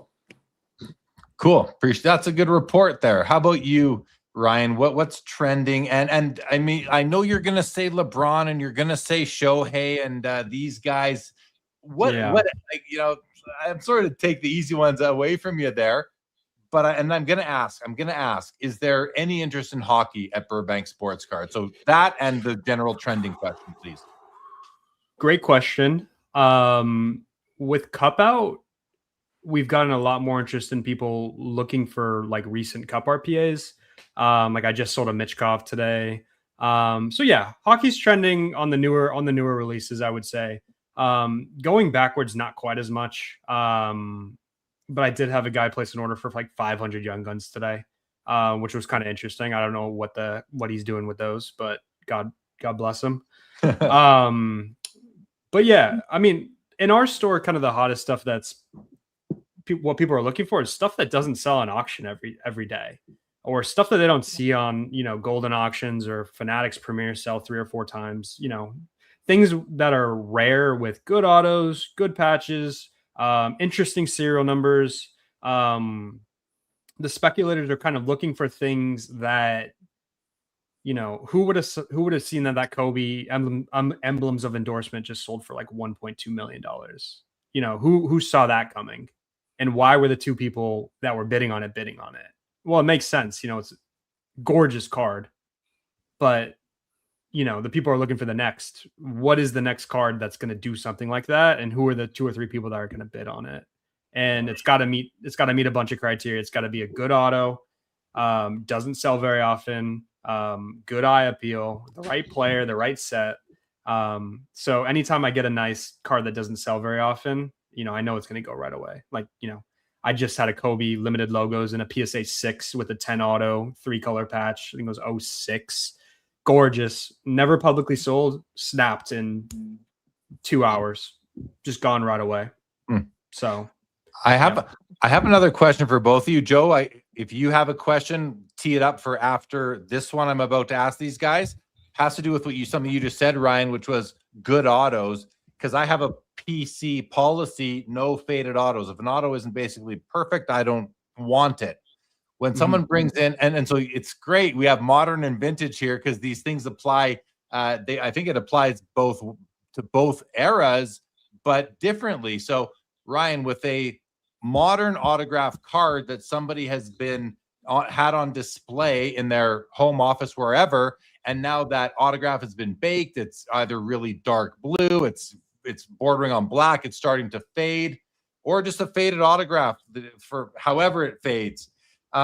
When someone brings that in to trade into you or sell to you, do you trade for that stuff? And the reason I ask the reason I say it like that is because I know if someone brings me that card at a card show, it's like, I don't want it because I don't want to put it in my showcase because I don't want to have to sell it to somebody because I wouldn't want it myself. But I don't own a card shop like both of you guys do, or I don't buy and sell cards for a living like you guys do. So for Ryan on the modern side, how do you deal with that situation? And when we get to you, Leighton, same thing, but on the vintage, it's different because, you know, the fact that the player held that card, signed it, it survived, especially in times when getting players to sign your cards wasn't looked upon favorably by the whole hobby. It might be a bit, you know, it's a bit different. There aren't as many of them out there, I don't believe. So how do you, Leighton, feel when those cards come in and the autograph, it's there, but it's not nice. It's not beautiful. It might even borderline ugly. Ryan, modern side, how do you deal with those situations on modern pack pulled auto cards? Yeah. We as buyers in the store have never been more sensitive to autos than we are now. Um, because the customer will come in and they will pull the card out of the showcase. And if the auto even looks like it's been damaged at all by light or anything like that, they will immediately put it away. They don't want it. So when we buy autos like that, we basically treat the card like it's damaged. And that's just the way it is. Yeah. It's a damaged card if the auto is not pretty close to how it should have been when it was pack pulled, because our customer is going to see it as damaged and we have to price it as such. Yeah. Yeah, I asked on the modern side because I watch a lot of auctions and I see these cards all the time with faded autos. It's like I wouldn't want. Who's buying these? Who's buying these? But listen, collect what you like, obviously, and if it's a way to get an autographed card into your collection of a modern guy, then fine. Leighton, how about you on the vintage side of things, where it's I don't think it's as damaging to the card. What do you think? So I have a rule similar to what you were just suggesting, Jeremy, that if it's not something that I would really be willing to own, I really don't feel that comfortable selling it. And the reason being is I've seen it really could range from like a Ruth baseball. So let's just say a signed card, but vintage card, where the signature has been authenticated by PSA, but you can barely read it. And I don't mean because it's illegible. I mean because it just faded over time. The way that Ryan was describing it as damaged, for me, I tend to just stay away because I don't know how to value those things appropriately. And what I'm willing to do is explain to people why I'm not willing to buy it, why I'm having a trouble valuing it. And I also give them a suggestion or suggestions about where they might be able to sell it, meaning eBay, Facebook Marketplace, all, like other types of places that may accept it. But similar to what Ryan is saying, but more on the vintage side, I just know that I have discerning customers. And if they're buying a Mickey Mantle autograph, even though it's not rare, I don't really want to explain to them why they can't read it that well, but it's a cheaper price. Yeah. I don't have that kind of customer base. I have someone that would prefer to have a nicer signature. It doesn't have to be a 10, but it has to be nice. Yeah. So that's how I handle that. Yeah. So we're on the we're all on the same page. Joe, any thoughts on that auto? I know you like nice autos as well. Any thoughts on that, and any questions that you may have for these gentlemen? Yeah, no, I mean, as a collector, it is definitely not ideal to have an auto that's, smudged or in any way, bubbling. And occasionally I end up with one that I maybe didn't assess carefully enough. And I usually move it. So, if you're curating your collection and you have access to everything, I think over time you tend to just get rid of the stuff that doesn't really move you. I was going to ask Ryan, Ryan, I'm a big NBA fan, and I know down there in SoCal, obviously Kobe is kind of king, and but you do have LeBron there in a Lakers uniform. He's been kind of injured, coming back now. The Lakers now, you've got Luka. I'm just curious of that sort of Laker market. What do you see happening for LeBron when he retires and or as he winds down his career? Do you think LA will continue to be passionate about him, or do you think Luka will sort of emerge and maybe outshine LeBron? Of course, all this depends on team success, but I'm just curious what you're seeing with the local NBA market. I think the cool thing about LeBron is most basketball fans are LeBron fans. He's not so Lakers specific. And since we have so many basketball fans in Southern California, they'll always see LeBron as like, the guy. Even if you're a Jordan guy, you still have to respect LeBron 100%. But yeah, when he retires, he won't be seen as the Lakers savior, even though I think he's driven the market very well for like Lakers players, people to come to the Lakers, obviously Luka, things like that. But when he retires, I think he'll be seen by Lakers fans as a Laker and Cavs fans as a Cav and Heat fans as a member of the Heat. But yeah, I mean, LeBron's huge for the market. He brought us Luka, And thank you, LeBron, for bringing us Luka. That's all I Is- have to say about is- that.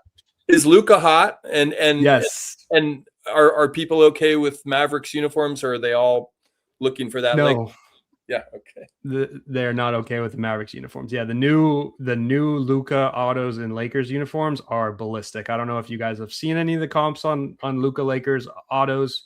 They are astounding, almost to a point where I'm like hesitant to sometimes buy them, even though like that is my like prime market, my prime player for my prime product. And it's just like, man, I'm scared to buy this, but it always sells. Yeah. Thanks. Cool. All right, good stuff. Okay, Ryan, I want to be respectful of your time and say thank you for joining tonight. Of course. And sharing some insights from Burbank Sports Cards, your history, what you're collecting, and the show, and all those things. So, thank you for coming on. It's been great having you. It's been a long time coming. So good to see you, buddy. Thank you. Appreciate it, guys. Yep. Have a good rest of the show. You too. Well, Yep. have a good Take night. care, Ryan. Thanks so much. guys. Thanks so much. Bye. Joe, how about you? How you holding up? How about another 15? That sounds good. That sounds good. Leighton, we got Josh Adams in the back. He's let's bring Josh on, and then Leighton. When we bring him, I'm gonna want to. All I've been doing is asking you questions. I want to know if you have anything to discuss or anything you want to talk about. But everyone, please say hi to Josh Adams, Midwest Vintage Cards, 90s Auctions. What's up, buddy? What's up? Leighton, Joe, Jeremy, what's going on, guys? Shake it, Josh. Leighton, I loved your videos at the Philly show, and I'm glad you brought up the old Judge guy, because that was an awesome video. I wish I could see more of those cards. Those cards were clean. Those were really nice photos. He just took them so innocently out of his pocket. I mean, listen, man, that's what the hobby's about. Like, Yeah. it was great. The guy's been collecting for decades, and like you could just tell he has such a love and reverence for his collection. That's awesome. I love those old timer guys that just come out of nowhere and they just have like this little knapsack and they've got like crazy bangers just sitting there. It's awesome. There's so much. Like Ryan, well, first of all, those back pages said it in the chat. Then Ryan kind of validated it or said he thinks even less in terms of the average hobbyist spends, under $100 a month on the hobby, which is really like a small number when you think about it. If you are somebody who is consuming hobby content, and I don't just mean going on YouTube, I mean if you're watching Instagram, if you're watching Twitter, if you're watching like Facebook groups, big numbers being thrown around all the time. Yet I think from Ryan, whose perspective and opinion, I think is highly reliable and likely really in tune, feels that it's like you said, maybe under $100 a month. This comes into my mind because Josh, you're talking about like these old school guys who collect to collect. Not everybody is collecting to invest. Not everybody is collecting only Michael Jordan and only Tom Brady and only Wayne Gretzky.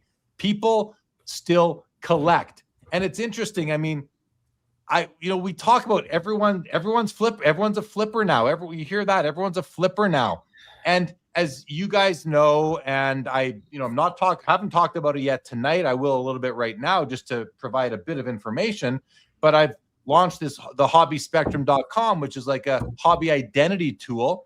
And so far, we're onboarding people really slowly to make sure it works. There's not even 30 people on it yet, but that's going to go up, hopefully fast and furious once we open the floodgates.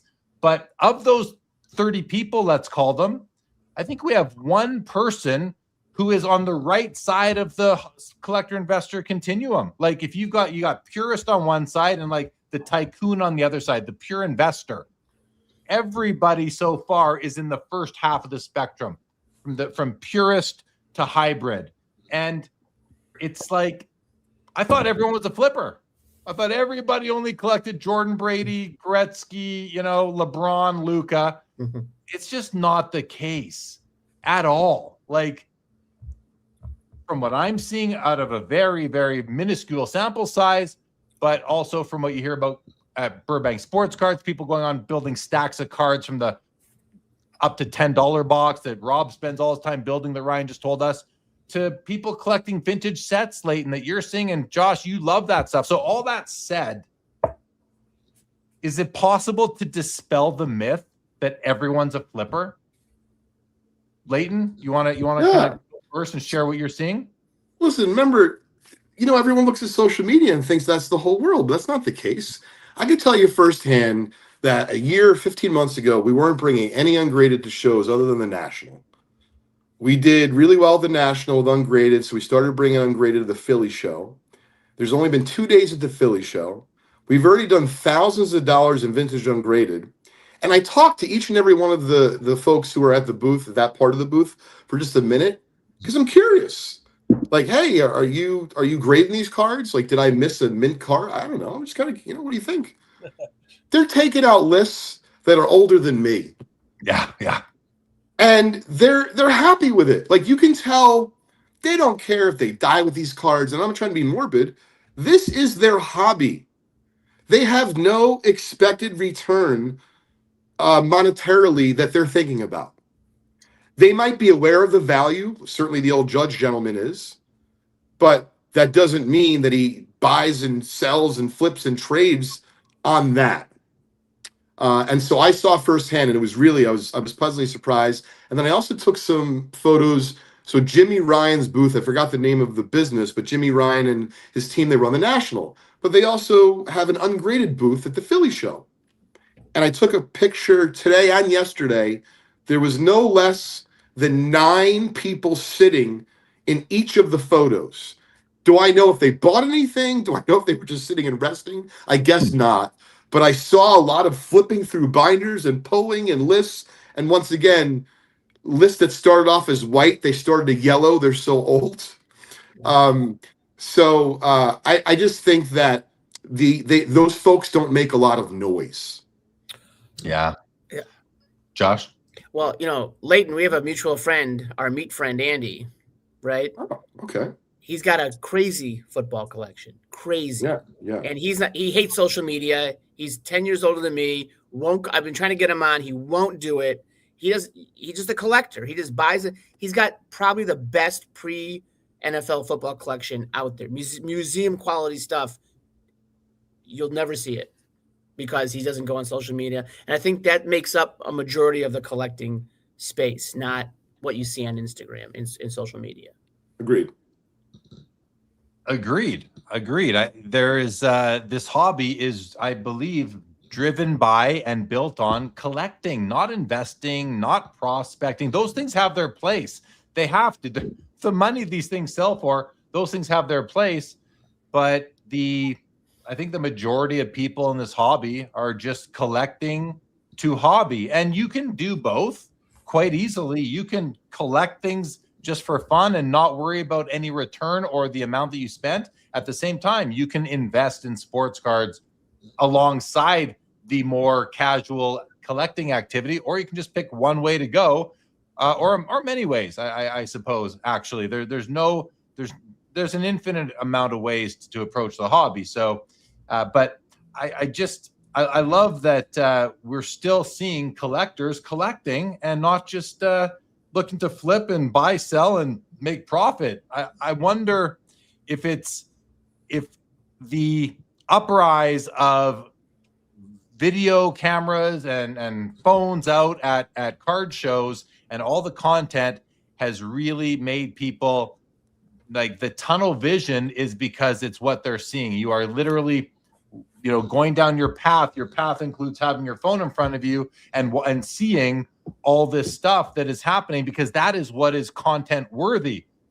Those 2 pictures that you took today, Leighton, yeah, you might post them on Instagram, but no one's going to make videos based on those 2 pictures Leighton put on Instagram. However, you take a picture of $80,000 cash on a showcase at a card show with a LeBron, Michael Jordan, Messi card. All of a sudden, people are making videos and sharing the thing hundreds and hundreds of times. So I think that there's such a it's like they say about any social media, right? You can see the happiest married couple on their Facebook account, but at home they literally hate each other, sort of thing. But for public perception, it seems like everyone's beautiful and everyone's super happy.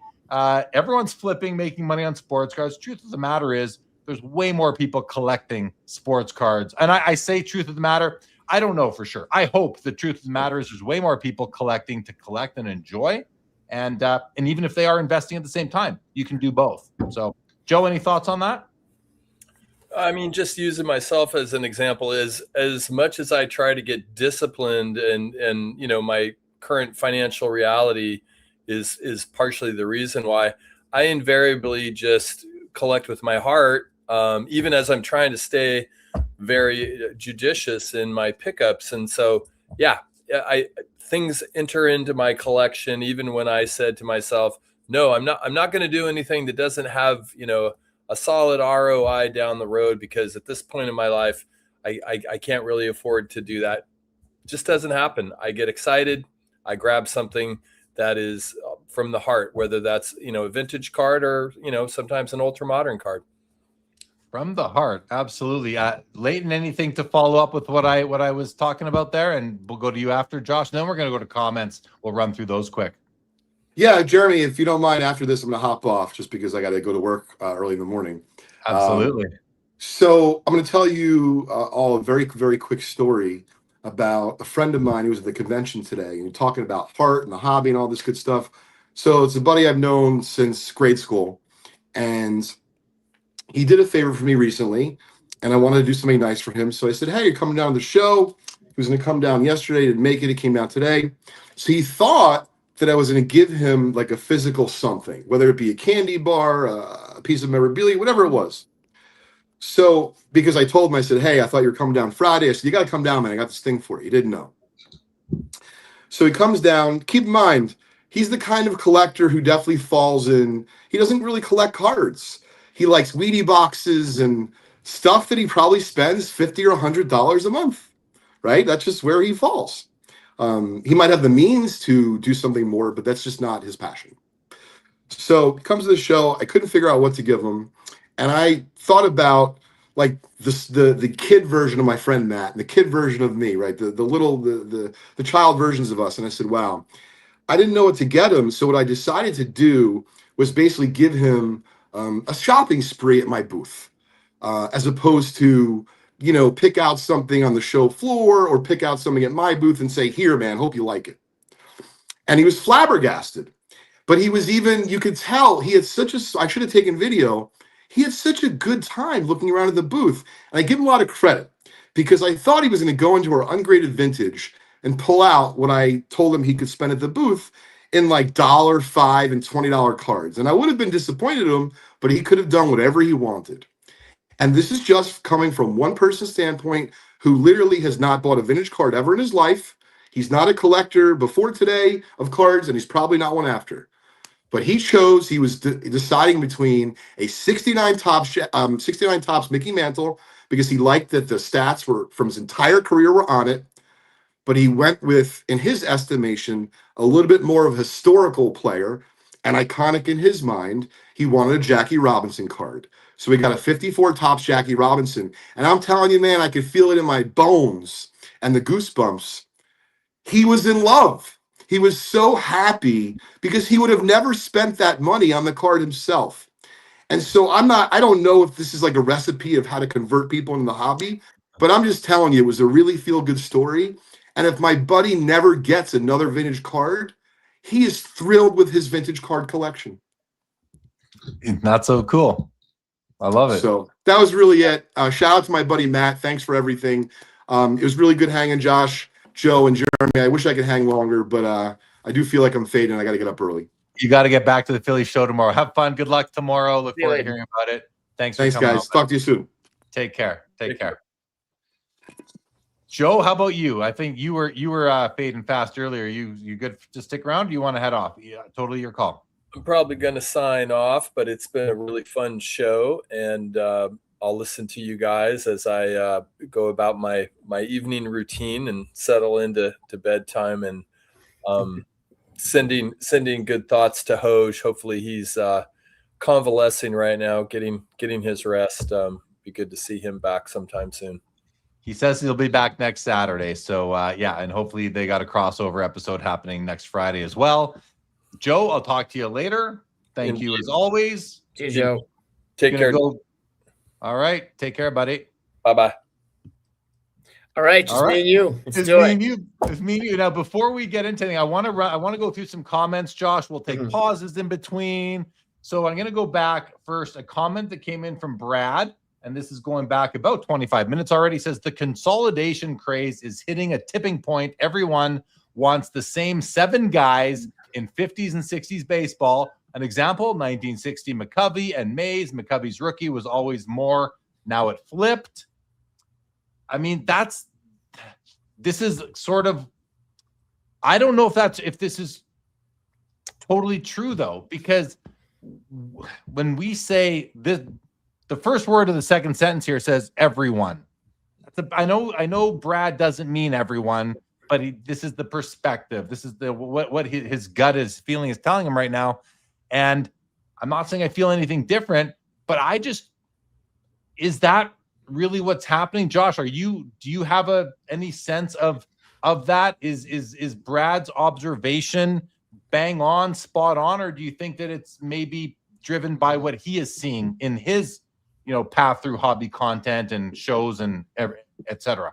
I think it's a little bit of both. I think, what you see on your own timeline and what the narrative pushes on your own Instagram feed, which is where I think most of us get our hobby news from.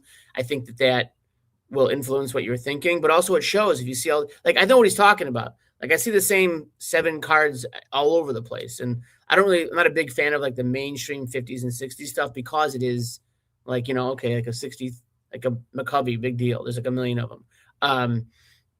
I like more oddball stuff. And what's actually really interesting are like 50s cello packs. They're impossible to find. Like the wax packs are fine, but the cello packs, like, let me know last time you saw a 59 cello pack.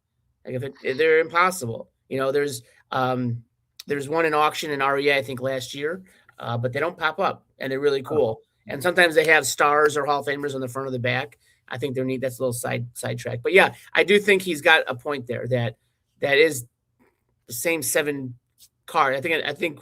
What do you think the 7 cards are? It's definitely an Ernie Banks rookie, Hank Aaron rookie.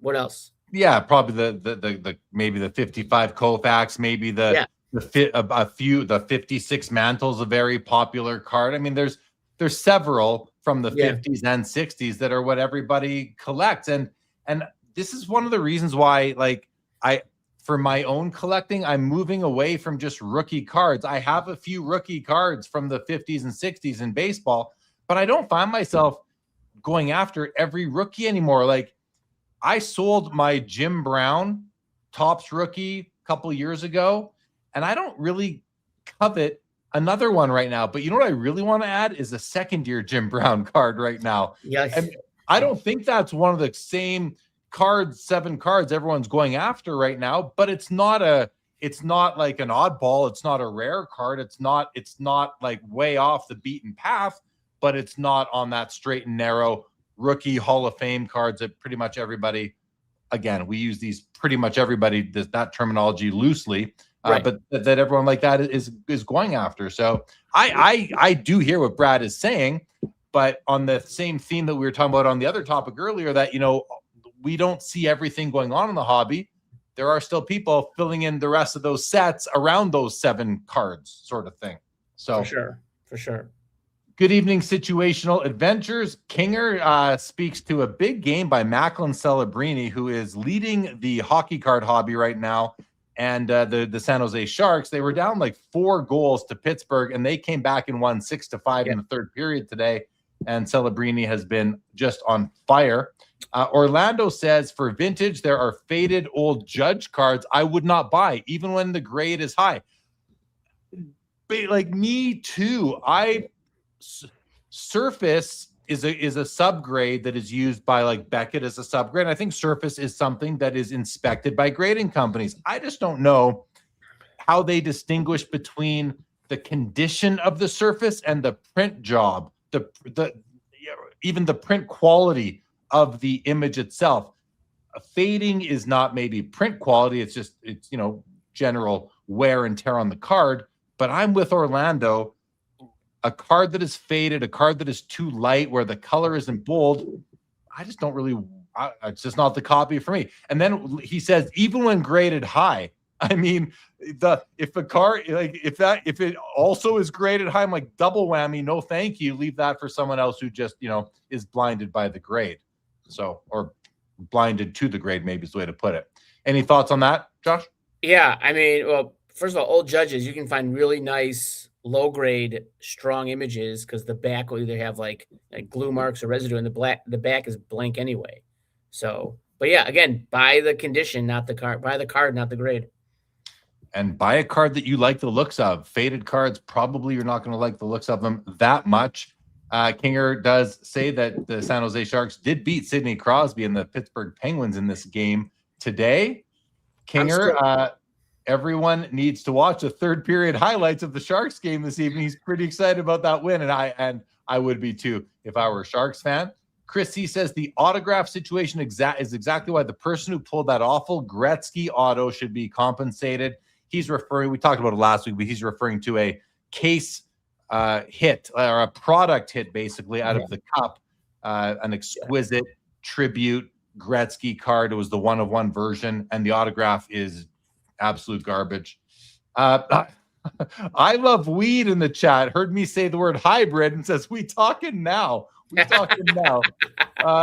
This is a show for all ages, everybody. Skeppy, Whoa just got here. How did Joe end up in the ocean? Sorry, Skeppy, we're getting to that a little bit late. Chris C, only time I'll ever sell is to fund a PC card, period. I'll sell something that I don't have any emotional or sentimental attachment to. I could care less if my cards appreciate. Only thing I ask you there, Chris C, is why do you even have something that you don't have any emotional or sentimental attachment to that you're willing to move? It's not like a gotcha. It's more like, I'm surprised you have anything that you don't have any emotional or sentimental attachment towards. But otherwise, love the approach.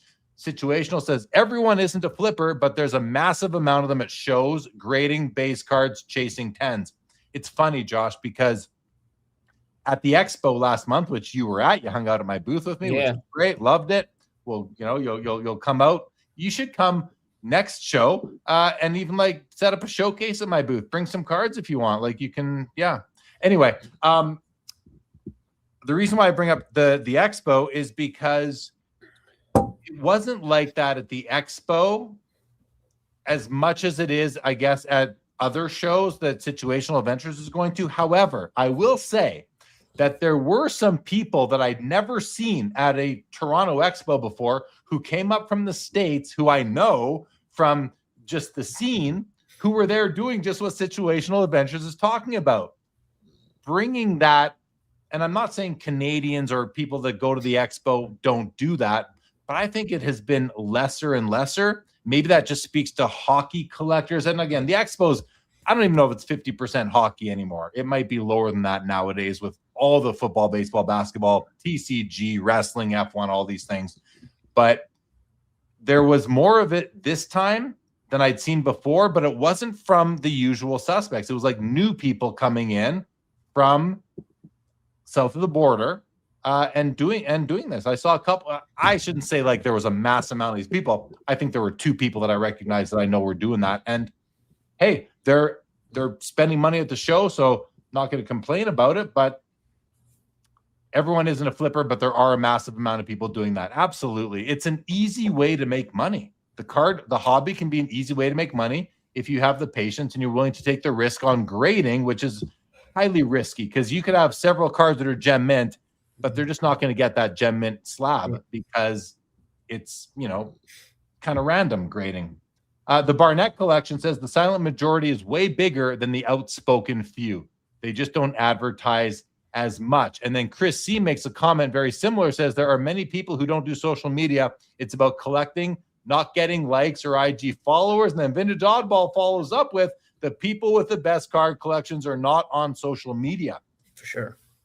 I mean, this is all stuff, Josh, that speaks to the fact that what we see on, I don't even want to put YouTube in the discussion. I think YouTube might have the most like collectors per capita for a social media platform versus the pure flippers investors. We see, I think Instagram is probably the worst. Not that this is good or bad. I think I think Instagram, from my experience, again, I can only speak to what I see. I think Instagram is probably the platform that has the highest rate of non-collectors being active on Instagram. Mhm. Like, and I say non-collectors, I mean more to the right on the collector investor spectrum. And I think YouTube, believe it or not, might have the most amount of true collectors. Guys like Rick, Vintage Oddball, and Chris from Missouri, who put out an important video. I watched it earlier today. I don't know if it came out today or yesterday. Among other people who a lot of us know from this chat are really just collecting. They're collecting because they love collecting. You still think, I mean, I don't know about you guys. I collect because I love to collect. I still think about the money when if I'm spending thousands of dollars, I can't help. I have to consider the financial implications. I just have to. I don't have millions in the bank and I can just go spend as much as I'd love to. I can't just go spend thousands of dollars all the time on sports cards. And if I do spend thousands of dollars on sports cards, I have to consider the financial implications of that for me and my family. So back to my point, though, I think YouTube might be the best platform that I'm active on for collector content. And of course, there are the news reporters and the drama peddlers. I say peddlers. I just wanted a word to go with drama. I don't mean that in any derogatory way because I consume some of it to keep up with what's going on. And then you've got the talk shows like this, and you've got the collectors showing their pickups, telling the stories about their cards, the players. Josh, what's your favorite sort of content? What's your favorite platform? What's your favorite content to consume? Hobby. And by content, I just don't mean videos. I mean scrolling story posts on Instagram or anything. Instagram's the only one I use. I don't really do anything Do you watch else. much YouTube? I don't watch any. Like I watch like yours. That's it. I don't watch anyone else. Is there? I mean, I don't even know who else there is. So yeah, see, like so. He's so innocent, right? Just Well, no, like I mean, I don't have that much time, but I also like I get my hobby fix from talking to our chat. You know that well, yes, our chat, and then also looking through stories of cards, and that's really that satiates me for my hobby content. Yeah. Okay. Fair. Very, very fair. Carl Taylor says your resilience, Jeremy, is amazing. I don't know what you're talking about, Carl. But Still on. What's that? You're still on. You're still going strong. It's 2 hours. It's Maybe great. that's it. Maybe that's it. Appreciate the comment, though, Carl. Stukes, I just found a 1959 Topps salesman sample card in a collection I bought. Congratulations. Very cool. Mr. Manos, love the Topps Gallery Judge rookie card look. Never hear about it. Rob Starr says some of the old Judge cards have faded post encapsulation. Storage is everything. Absolutely. You know, the grade on a slab is not permanent, guys. The grade on a slab is not permanent. The autograph grade on a slab, in my opinion, should have an expiry date or should just be stamped like as at, because the people who own cards in autograph slabs are making the grading companies look bad by letting those they're not look bad. You're turning the slab into a liar. But that can happen to cards too. Even just a card that has been sitting in sunlight and the surface fades. You see it all the time. It's like, I don't care if it's a 33 Gaudy Babe Ruth. If that thing is faded where all the colors blend together, that grade could be an 8. I wouldn't even pay 2 prices for. I wouldn't even want it. Never mind. So Mr. Manos got a Mario and Wayne PSA 10. So freaking cool. Congratulations. Dave Snyder, do you think the 89 Ripken white airbrush is real? Josh, I think I don't know. Is he talking about one of the several variations of that card? Yeah, there's 3 variations. There's the regular with the writing, then there's the blackout box, then there's a whiteout box also. And the whiteout box is rarer than the blackout box. So I think he's asking if it's it's a real card. I mean, they're put in packs. I guess I don't understand the question. Is there only 3? I thought there was more than 3 variations. I thought there were just 3. There could be more. I thought there was only 3. Okay. Well, I'm sure someone can let us know. Situational says kind of random grading, such a Canadian nice way to convey that thought. I've been much more aggressive about that. David Snyder, do you like Depeche Mode? I like some Depeche Mode. Absolutely. Chris C, we don't have Nat Turner funds. I mean, yeah, I don't know what kind of funds Nat Turner has, but I'm sure I don't have those kind of funds or a fraction of that if he's a billionaire or a multi-hundred millionaire. Yeah, certainly don't. Skeppy says there are many collectors that are on social media and never post or comment. They just observe. Yep. Definitely. Dave Snyder says, I wish PSA would open a grading center in the DFW area. Jeff's Card Journey. Josh, what are the football cards you were talking about? Oh, all right. So pre-NFL, there's a ton of pre-NFL ephemera out there. It's mostly postcards. Some are other, like there were premiums that local companies would put out. So an example is Walker's Cleaners in Green Bay, Wisconsin, put out this set. And if you got your dry cleaning there done, I think at 10 times, you would get a complete set of the Packers from, I think it's 1932. And it's when they won the world championship. And Cal Hubbard's in there. He's the only person in the Hall of Fame for football and baseball.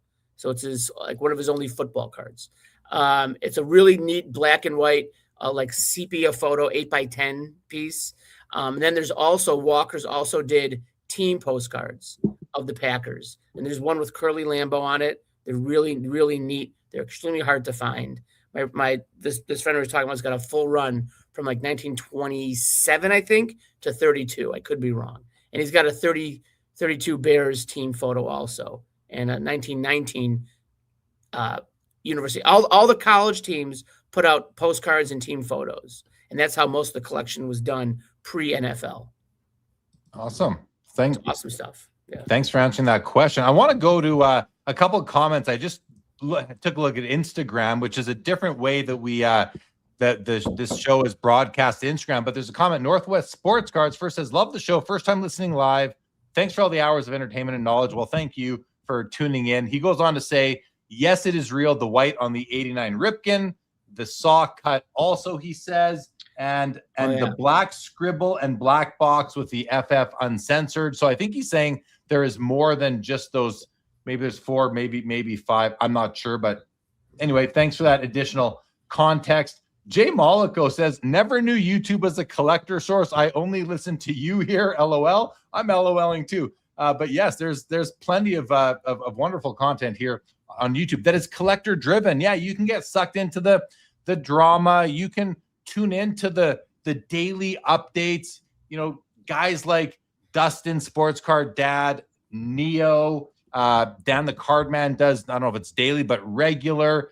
Mike Junkwax Hero does a great every Sunday morning video kind of talking about what are some of the topics in the hobby.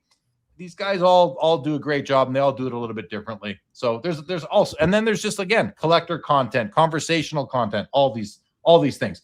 Chris C says, or some cards that green, something like the 96 Kobe Bryant tops chrome and a PSA 10 slab. Yeah, that's cards change in time. And then Carl Taylor clarifies the resilience comment. He says, absolutely what I meant. And while I'm here, I'm 74, been in the hobby for only 3 years and only collecting for nostalgia. So Carl Taylor is 74 years old, got into the hobby at the ripe young age of 71 and is collecting for nostalgia. I love that. I love that, Carl. I'm so glad you're in the hobby. Mollico says, love Instagram for cards. Just need to block a lot of noise at times. Absolutely. David Snyder says, do you have a favorite place to buy wax or cards besides eBay? Treasure Trove. Well, I don't buy wax, so I can't speak to that personally. But as to where to buy cards, I buy my cards on the platforms that many that I work with, many that I have been on for many years. eBay, ComC, Fanatics Collect. I will buy cards from the auction houses above that I do shows for when they have a card that I want to purchase. And then card shows and LC. Like, I'm going to go to my LCS tomorrow. I didn't buy a card when I was in there the other day. I just balked on it. I'm going back tomorrow to buy that card because I want it. And it's going to go in my new PC, which I have out here. This is my new PC, you guys. It's a sub PC, but this is my new PC. This is what I refer to as vintage mem. Vintage isn't the right word. It's early memorabilia cards. It's all Pacific. It's all Pacific hockey, Josh. And it's just awesome, awesome stuff. and I think I've got like 67 cards in this new PC. Oh, Jeremy, it's a new PC. How do you already have 67 cards? Well, I was getting high on my own supply. That collection I bought back in the summer, I've commandeered a bunch of them. And then last night, guys, I went through my card show box and I pulled out probably another 25 cards. So I basically went shopping last night in my own house from my card show inventory box and pulled out 25 cards and made them personal collection, Josh. And then I found I saw a guy selling some cards on eBay. I knew who he was. I reached out to him. I said, "Hey, saw some cards you want that you have. I want."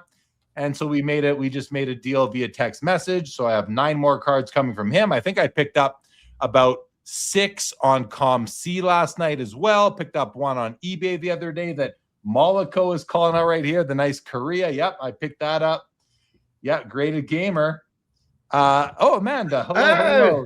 Yeah, right. Well, look who's here. Didn't even know you were here. Good. Look who's here. She's lurking. She's lurking. I love it. But and she knows because at the expo, Amanda spent like an hour and a half in my booth, made a stack like this big of cards for her collection. Jamie Allison. Jason Allison from the same collection that I just added cards for my own collection from. It's so much fun when you can like buy cards from yourself. I know it sounds weird because it's like, well, they're already your cards. Yeah, but in my mind, my mindset wasn't that way. So yeah. So Amanda, I've joined you and added a bunch. I made a stack myself from my own inventory, if you will. But I guess I can tie that into it's fun. It's collecting like these cards. There's nothing in this box that is worth over $100. There's probably nothing in there worth over $50. Maybe a couple that are 80. But like it's just fun.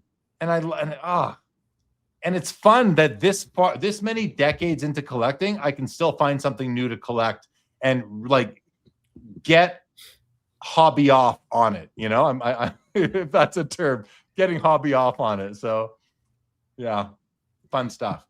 Well, there's like a million ways to collect. You can do like so many different things. This hobby is it's vast, right? You can think of anything and make it your own. And like you're the curator of your own collection or the term is we use. Well, as Brett from Stacking Slabs says, you're the CEO of your PC. Right. That's what I was thinking of. Yeah, exactly. Do whatever you want. Yeah. Do whatever you want. That's a fun way to approach the hobby, which ties in. Let me give a little plug to the hobbyspectrum.com right now, because I just don't know what people have heard yet who's listening and watching, but the Hobby Spectrum, I'm gonna like, if you guys don't mind, I'm just gonna share something with you quick and ask you or recommend that if you haven't yet, that you go to the hobbyspectrum.com, add your name to the wait list, add your email to the wait list. We're onboarding people slowly, as I mentioned, but I'm just going to share the site with you here and let you guys see what it's all about. So it's all about discovering your collector identity. You take the comprehensive collector identity assessment that shows where you land on the collector investor spectrum, which is the core identity map within the hobby spectrum. The reason why we say the core identity map is because there are other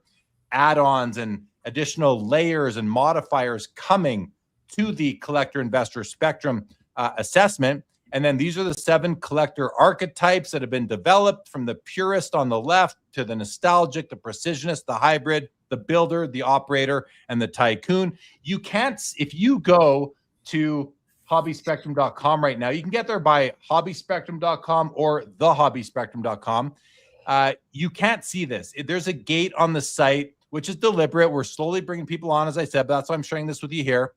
But you take the assessment and set aside a good 20, 25 minutes to do it. And you'll find out where you land. And then we have the directory, which is where you can opt into the directory. And from there, you can discover, and I'm going to show you guys something. So here's the directory. You can see we've got 30 people on it right now. That's it. And these are what I call the directory tiles. And we just did this. So I'll show you. This is my own. I'm a precisionist. I scored a 38. And this was just added yesterday, Josh. This is really cool. You can now come into the directory and you can click on anybody's number. Like I click on 38, it shows me who else scored. So Mookie Chilson and I have the exact same score on the spectrum. We're both 38 precisionists. And I clear it. and you can try it with 18. 3 people have scored an 18 and are nostalgics. Scott, Greg Miller from Midlife, and Chris Hoge are all 18 nostalgics. You can click that way, or you can just click on the word hybrid. It'll show you all the hybrids.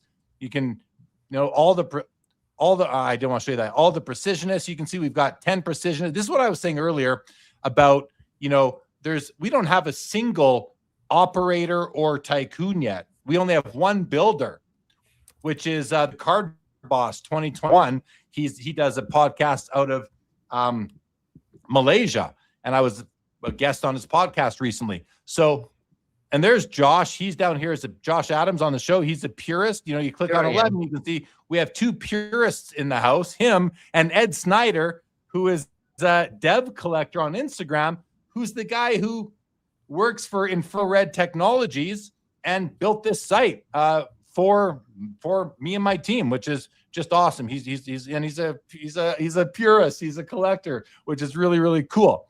And then what we've added just yesterday is now you can add all your socials. So if you want to discover people, you want to find like-minded people, you want to reach out to other people who are in your same archetype or score, you can add all your different socials, your social media.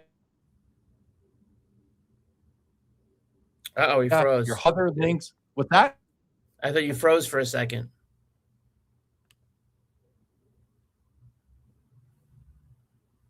I might have.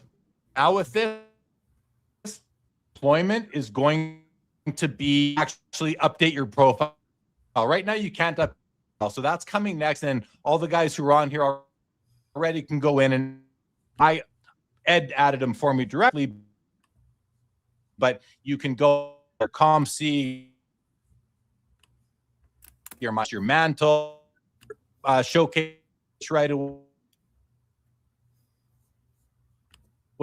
You can, insert whatever you want. It can all go on here. And then it's like just a way to connect with people. This is not a social media platform. It's a way to use your social media platforms that you already use and enjoy, and just use them in maybe a more efficient sort of way, or just use them and discover people that are like you, et cetera, et cetera. So I'm excited about it, as you guys can tell. Go to thehobbyspectrum.com. There's a place to put in your email to get on the wait list. And we are so right. Like we couldn't add anyone yesterday because we were waiting for some changes to go through. They're now through. So we're going to, anyway, we're going to get more people on as soon as we can. And eventually it'll just be wide open in the new year at some point. So thanks for letting me go through that spiel, everybody. We'll go to some comments here as well. Let's see what we got. Okay, there was Amanda's comment. Mr. Minty. Steve says, I got hobby off on SCL. Chris C says, there is no wrong way to collect. Absolutely. I love this comment. I agree with it 100%. But then I think to some of the things I say when I'm streaming, when I'm live streaming and talking and sharing my opinions, my thoughts, and I've got my PC policies, and I sometimes feel like, am I projecting those upon others in too aggressively? And if I am, guys, call me out on it, because I don't want to do that. And sometimes I catch myself. With that said, Decoy Card says about 8,000 players have played in the NHL. 310 are in the Hall of Fame. I get why people might only collect a handful of players, but it's not for me. I love the sport too much. Love that. Yep. And 310 is a pretty big number of players to collect if you're only going Hall of Fame, but that doesn't include all the active players and all the players who retired in the last 5 years. What number is that? Of those 8,000 people, how many of those 8,000 are currently playing or not yet eligible for the Hall of Fame? That's a pretty big number too, I would think. Rock Latex says that Browns-Bears game tomorrow is going to be a cold one. Josh must be staying indoors. Oh, indoors, bundled up next to the fire, and not going outside for anything. So yes, can't wait to watch it from home. Go Bears. Absolutely. Carl, are you on the wait list? If you are, we'll get you on soon. But he says you better get me on the spectrum quickly before I croak it. Come on, Carl. You're only 3 years in the hobby. I want more. I want 20 more years out of you in the hobby, buddy. Stay with us, Carl. Yeah. Sammy Hill, can't wait to take the assessment and join the directory. Joined the waiting list earlier this week. Well, we took almost 2 days off of adding people. And by adding people, it's been like 3 or 4 at a time, but it's going to really ramp up. Like yesterday, I think we sent out like 15 access codes. It's going to happen. It's going to start going pretty quick. Not Yelia says the site is pretty cool. Appreciate that. Chris C says this Spectrum waitlist reminds me of a song. The waiting is the hardest part. Tom Petty. And I'm so sorry about that, but it's all about, it's a beta. It's a beta sort of thing, right? And I'm glad we only had like 30 people on, because then we're about to roll out the update your profile. Like, I don't know. Should we wait to get more people on until that's done? I just don't know how many days that's going to take. Hopefully it's very quick. Ed, if you're listening, but Ed knows. Mollico, it's 3 degrees here now. Game might be below the wind. Carl says, I'm breaking up a bit. I'm sorry. Rob Star, Hobby Spectrum looks to have awesome navigation features. I sent a request today. Looking forward to it. Jake Dahl, well, it's past my bedtime. Great show. Good night, Jacob Dahl. Jay Mollico, you are passionate and firm on standards, which is great. Thank you, Jay Mollico. Courtside Investor says the Spectrum questions were tricky. Really made me take a good look at your collecting patterns. Awesome stuff. One thing I'll say is once you're on the Spectrum, and by that I mean once you're in and you can take the assessment, there are some questions that are tough. One guy, my buddy Neil, gave me some feedback today with 2 of the questions that he said I had trouble with these. And he told me why. And I said, okay, that's fair, but I can clearly see the right answer for you. So my point is that some of the questions may challenge you, but like I say, the more you think about it, the more accurate your result will be. There's more than, guys, as you can see, there's 7 archetypes. There's way more than 7 ways to approach the hobby. Josh said there's 1 million before. I say there's an infinite amount of ways to approach the hobby. Like it's infinite. So yeah. The fact is that I believe, and this might not be universal, but we all have our dominant kind of our core approach. And if you take the time with the questions, you will land in the one that is appropriate for you. I'm pretty confident with that right now, simply because everyone who's done it and has let me know, they say, yeah, you nailed me. The collection firm says your Spectrum score 39 precision. So the collection firm is a 39 precisionist. Did you join the directory? Let me know. Flames and Kings going to overtime. All good, Carl. Bob Boozle, I'll join, but I need help blocking my wife. Mollico, can't wait to join it. Is there a Brady archetype? No, but you'll see the questions talk about these things. Oh, the firm says yes, just now joined. Let's see if you show up now. And there he is. Dave, the collection firm, is a precisionist. At Dave Kahan on Instagram. I click. He also shared his LinkedIn. So there you go. This is a way to, I was also thinking about this the other day when it comes to this project that I've been working on very hard for a long time, and I'm just so happy to release it now. We talk a lot about transparency, Josh, in the hobby, and we talk about it a lot on this show, whether we're talking about grading or auction houses, shill bidding, all these different things. Yep. We can lead by example as collectors, and I think like opting into the Spectrum directory won't be for everybody. Some people want their privacy. They don't want anybody knowing what kind of collector they are, and that's fair. I mean, it's not for everybody. But in this, I feel for myself, in the spirit of transparency, I added all my socials on there so people can go see what I'm doing anywhere. And I think that maybe in my position, that's important, but we always talk about transparency. We never turn it, I won't say never. I'll just say that I've rarely seen it be turned inwards upon ourselves as collectors. And not that we have to share everything. That's yet, like, you don't. Like I forget who said it earlier. Maybe it was Rick. Some of the best collectors aren't on social media. They don't share their collections. That's fine. And by best collectors, we mean like with the coolest collections, let's say.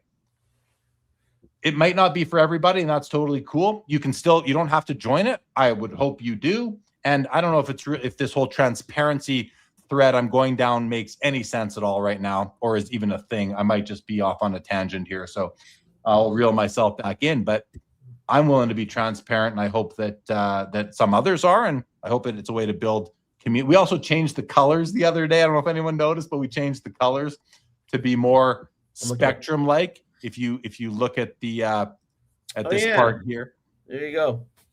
Yeah. It's fun. It's a fun thing. It's about self-discovery and community, and it's something everybody can do. You don't have to, but you can. So, and we'll get it open soon. I enjoyed it. It was fun. It was fun, right? Yeah. It's fun. It's fun. And then you get your result, you get your score, which is real. Score isn't the right word, because score to me implies that you want to score higher. There's no, if you look at it like this, I'll just show you guys one more thing here. Here's like the spectrum itself, or the continuum. You can score a 38 precisionist like myself and the firm just did, or you can score an 11 purist like Josh did, or you can score a 95 tycoon. It's not about, like, 95 is no better than 5. A lot of people would argue a 5 is a better score than a 95. I use the word score because it's easy, but really it's your placement. Where do you fall on the collector investor spectrum? And again, for anyone who didn't hear last week or hasn't heard me say this whole thing came from doing this show for several years now. I've been sitting here talking about how we all sit somewhere on this collector investor spectrum. It's me sitting here putting these hands up like this and saying very few people are going to be pure collector. Very few people are going to be pure investor. And you can see no one scored a 1 yet. I think the lowest score is 11. So we haven't seen a 1 yet. Will we? I don't know. Will we see 100? I don't know. I would have to say I doubt it. But again, I sit here, I've been saying this for years. I put my hands up, and one night I'm like, I talk about this collector investor spectrum all the time. Maybe I should create it. And that's what I've done with some help. And here we are. Flames win in overtime. Thanks, Robstar. Although for me, the Flames winning is like a loss, because I'm actually hoping for a really high draft pick. And Laura says, so apparently Kopitar cannot score by kicking the puck. Flames say, hold my beer. We will use our sticks. Unbelievable. But you cannot kick the puck in. Brad says, all of us collectors are on the spectrum. Probably true. For sure. There's two spectrums. There's more than that. And Chrissy, looking forward to seeing my results when I get a code. It's a card habit to break. It's a card habit to break. Chicago, the band. Nice. Yep. Nice one, Yep. Christy. That was a good call. Good call. Josh, anything else on your mind? Listen, I don't want to abruptly wrap up, but you had some topics, actually. I had some topics. I wrote them down so I would say I knew I'd forget them. So hang on. I emailed them to you. I texted them to you. I got them. I have them in front of me. Josh's top first one. Growth of card shows like Philly and Chicago. And I'm sure, like with the Dallas show and the West Coast Card Show, and even the Toronto Expo, which was bigger this year than ever. Like, what are you thinking when you mention that? So I look at it this way: about 15, maybe 17 years ago, card shows were dying. Like the Spectacular has been going strong for like I think 20, 25 years, but they were cutting back. Like 04, 05, 06, it was very large, and on the upstairs floor of the Rosemont Convention Center. And then really for like 10 years, it really kind of took a nosedive, and it was very small. Some of the bigger dealers stopped showing up because it was A, too expensive, and B, they weren't making any money. And they were like ghost towns. Like the shows were like, there was no line to get in. And then really like, I would say 2018, 19, it started going on an uptick and then exploded after COVID. I guess my question is, what do you attribute that to? Just the growth of the hobby in general? Or because, before the whole reason was, eBay and auctions are killing local card shows. Why would you set up at a show? You put it online and sell it. You have to spend the money for a booth.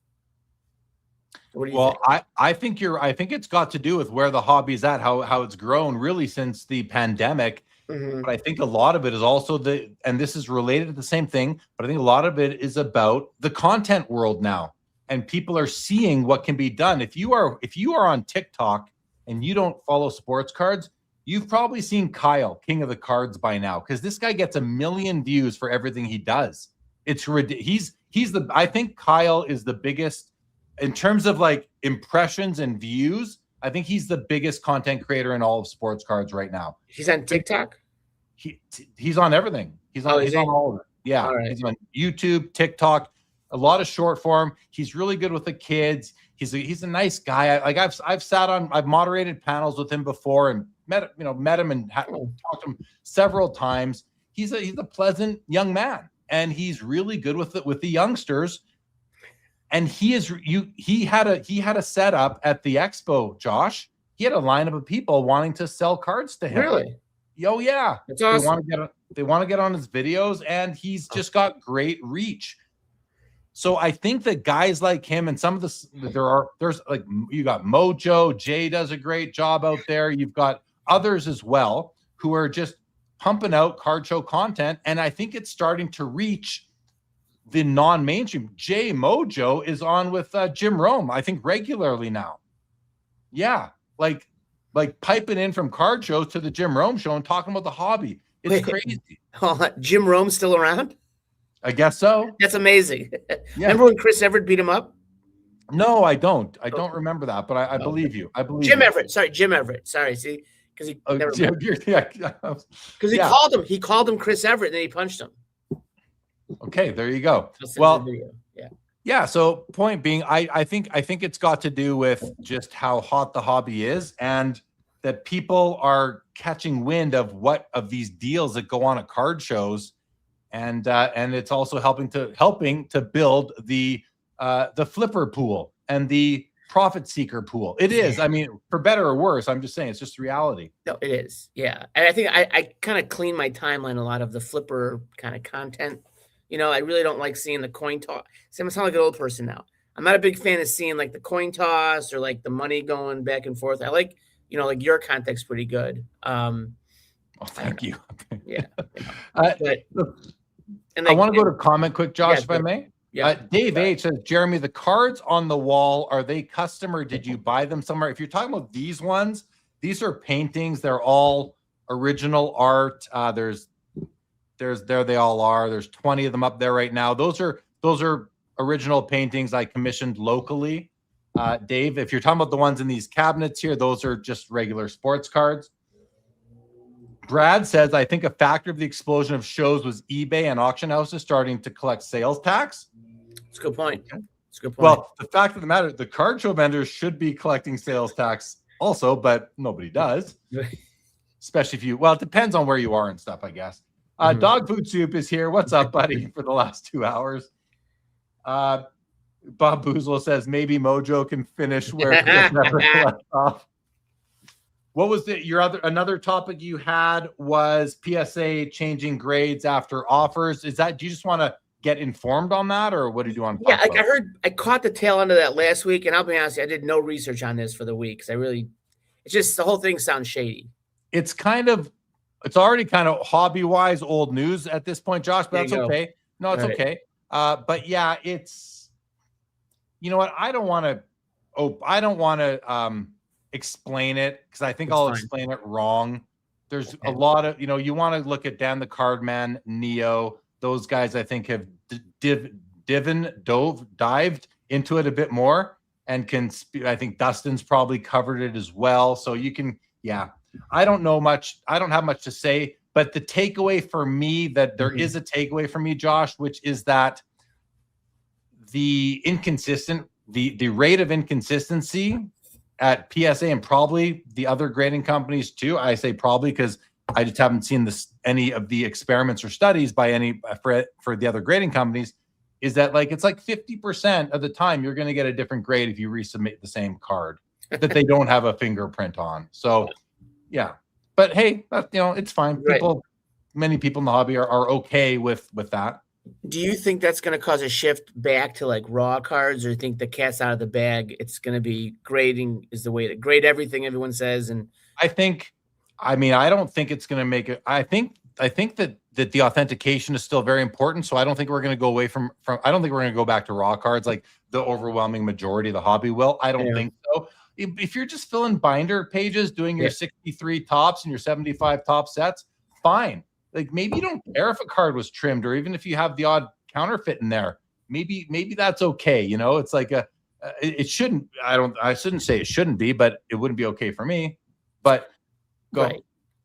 But I think also if you're dealing with those kind of vintage cards and raw, I think by now you can tell whether a 33 Gaudy Ruth is fake or some people. True, some people. I think if you've handled enough of them, you can figure out which ones were made in 1933 and which ones were made when they made the rebatch in 1992.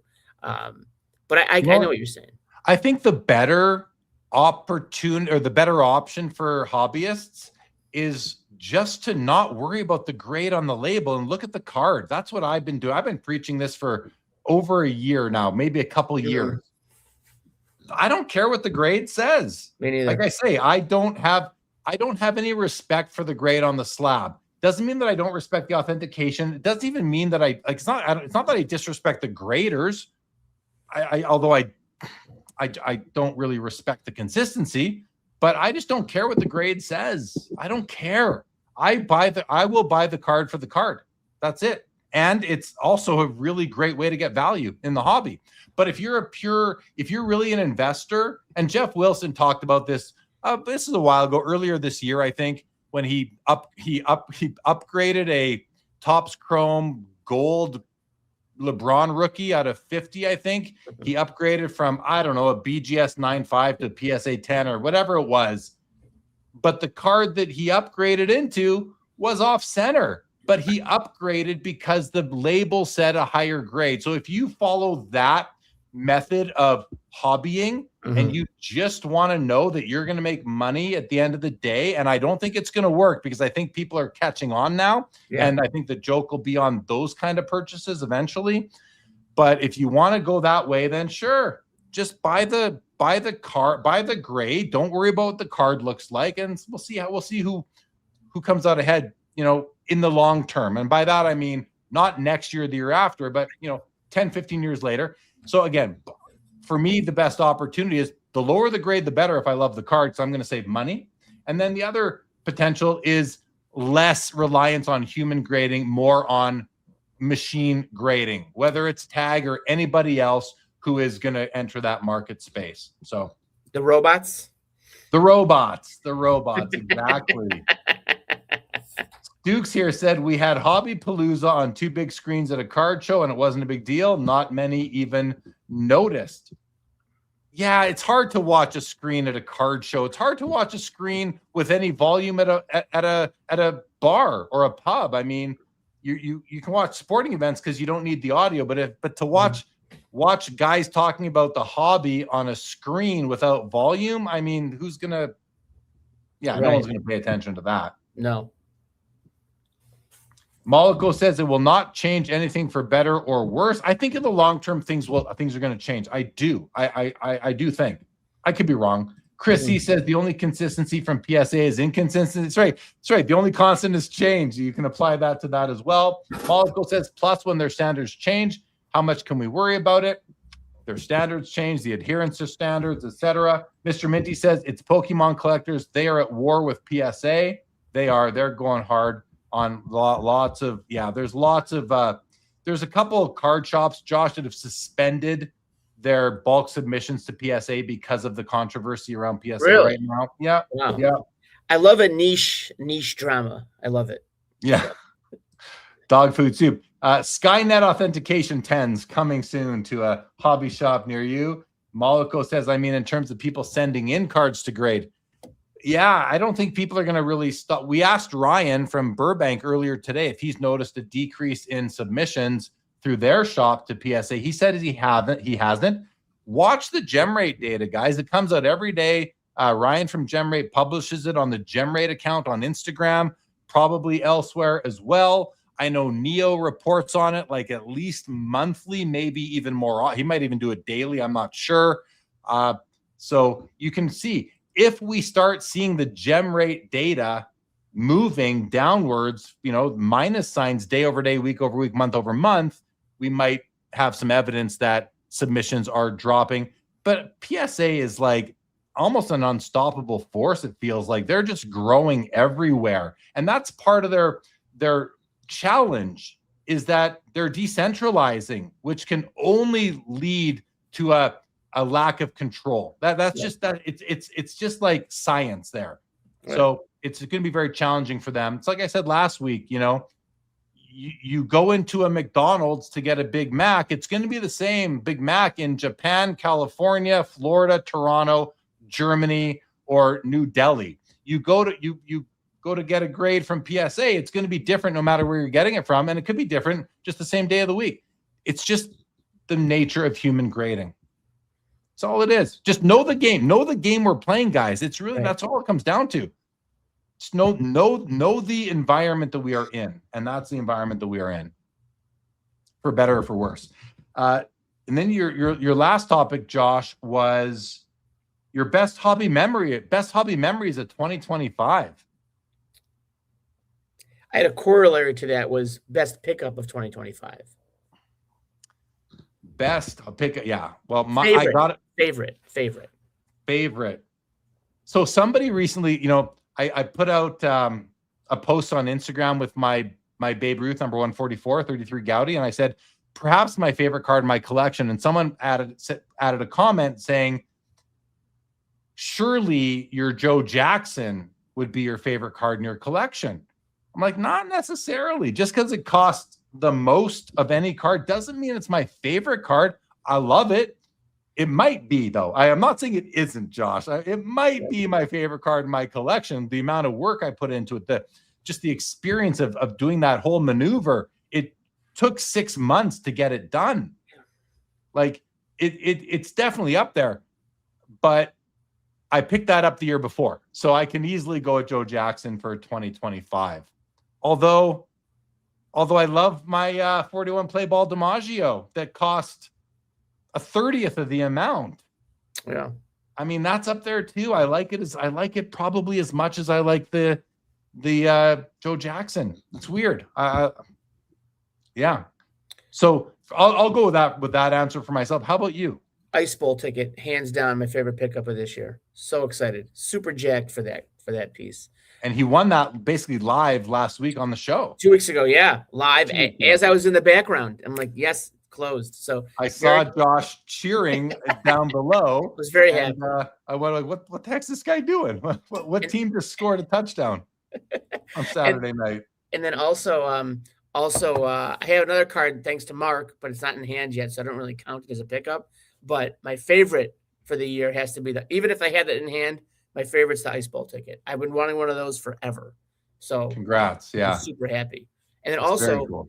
December 14th is the anniversary of the first indoor NFL football game, which happened at Chicago Stadium. That's tomorrow. It's today. Where you are, yeah. Right. I'm in the future. You have a second for complete, irrelevant data? Go for it. It was so cold in Chicago, 1932. The Chicago Bears had to play against the Plymouth, I think it's the Portsmouth Spartans in the championship game at Wrigley Field. It was so cold, they moved it to Chicago Stadium. Chicago Stadium was only big enough for an 80-yard field, so they had to switch at the 40-yard line. And their circus was in town like that week, so they had to put grass and dirt, and there was still stuff left over from the animals. And it was the first time there was ever an indoor football game and the first ever forward pass in football history. So there are only 4 programs known to exist. One's in the Hall of Fame and one sold in REA or Heritage like 2 years ago. There are no tickets. There's 1 ticket left. There was a fire where they held all of the programs and tickets and everything burned down. So the Hall of Fame has one with fire damage. It is the coolest thing ever because it's a piece of football history. And Chicago Stadium is my favorite place in the world. So I've always looked for a ticket, but the ticket says Wrigley Field because they didn't have enough time to print new tickets. It's a great story. And I've always wanted a piece of history from there. I have a brick from the stadium, so it's kind of the same, but just a very important piece of football history. Nice. Very cool. Very cool. We have one one post to the chat about favorite pickup of the year. If anyone else wants to share, get it in there. But the Barnett collection says best pickup of the year happened while I was watching Jay Lee with Spinatron on Sports Cards Live. The 98 credentials I had been waiting years to see magically hit eBay. Barnett, which player? I'm trying to look at your avatar here and I can't make it out. It's too small. It's got to be Kobe, right? If he's talking to Spinatron, it's got to be Kobe. Okay. I'm assuming. Well, he's saying I think Spinatron was on SCL that night. Right. I'm like, I had Spinatron on this year, and then I do remember he came on, I think briefly. Was that this year? Yankees fan says DiMaggio Williams 41 lookalike game worn from tonight's first topic would be nice. Oh, we're talking look alike. I think what's look alike? I don't understand. Look alike game worn 40. I don't understand this. DiMaggio Williams 41 look alike. Are you not talking about the play ball? What's the look alike? Game worn. Oh, Do you know what he's talking about? it sounds like he thinks DiMaggio and Williams look the same. Look alike. Game worn worn. from tonight's first topic. I don't. What was the first topic tonight? It was an early topic tonight was like a great pairing on a card. You know, two players. Like, is there a better pairing in the world of sports cards than Michael Jordan and Kobe Bryant? That was kind of the discussion. Oh, yes, there is. Sorry. What is it? I would say Babe Ruth and Henry Aaron, or Wayne Gretzky and Mario Lemieux. I love the hockey stuff, but I just don't think that the hobby agrees on hockey. You know, Messi, Ronaldo. I like someone put in the chat. First, I had said Ruth and Mantle, but then someone said Ruth and Gehrig. I'm like, I love that pairing. You know, awesome. You got Tiger and Nicholas. You've got like there's others out there too. Okay, let's see what other people say. Well, Brad's going to the Bears game tomorrow. Will be too cold to move. Misses the old barn. It was the Warwick Dunn jersey numbered credentials. That's what I remember that now. I remember a Warwick Dunn purchase that was highly celebrated during the show, I believe. Yeah. That's awesome. That's awesome. Bob Boozle, my wife let me join YouTube again in August. That was a good memory. We're all so grateful to Mrs. Boozle. Absolutely. Jay Mollico, mine was Tom Brady Spectra Tribute, Super Bowl 49 auto with MVP script out of 3. That sounds like a great card. Yeah. Dog Food Soup, best pick of the year, which was the first card I picked up in 10 years, was the Macklin Celebrini Outburst Young Gun PSA 9 at Expo. I owned the card for a whole week. His best pickup he doesn't even have anymore. But you know what? That guy's cards have just gone ballistic in the last month. Crazy. Jeff's card journey, 97 finest, Frank Thomas, Golden Boss die-cut refractor. You're going to get Josh's approval awesome on that. Card. Congrats. Awesome. Congrats. Josh loves Frank Thomas. Chris C., my favorite pickup was the 96 Bowman's Best Refractor die-cut Kobe Bryant rookie. Awesome card. Cool. Brad called Babe Ruth and Josh Gibson for a pair. What about Josh Gibson and like Jackie as well would be a good one. Or Josh Gibson and Satchel Paige. Or Josh Gibson, Satchel Paige, and Jackie Robinson. That'd be cool. And Larry Doby. That's not bad. Brad's best pick of the year, 54 tops, Hank Aaron. Very nice. Laura says, what an exceptional evening. Thanks for having Ryan along for the fun. Best pickup, all my hockey cards from BCS. What's BCS? It's not Burbank Sports. No, it doesn't sound like Burbank Sports unless she typo, because I know that's her. That's Laura's LCS. Kobe was Atomic die cut rookie, even better. I love Atomic. Sweet. Even better. All right, Josh. Let's wrap this one up. All right. Thank you. You seem disappointed. You want to keep going, huh? I'll talk about anything, whatever you want. But if you've been on for 3 hours, so and 17 minutes. 17 minutes. So that's and cool. I gotta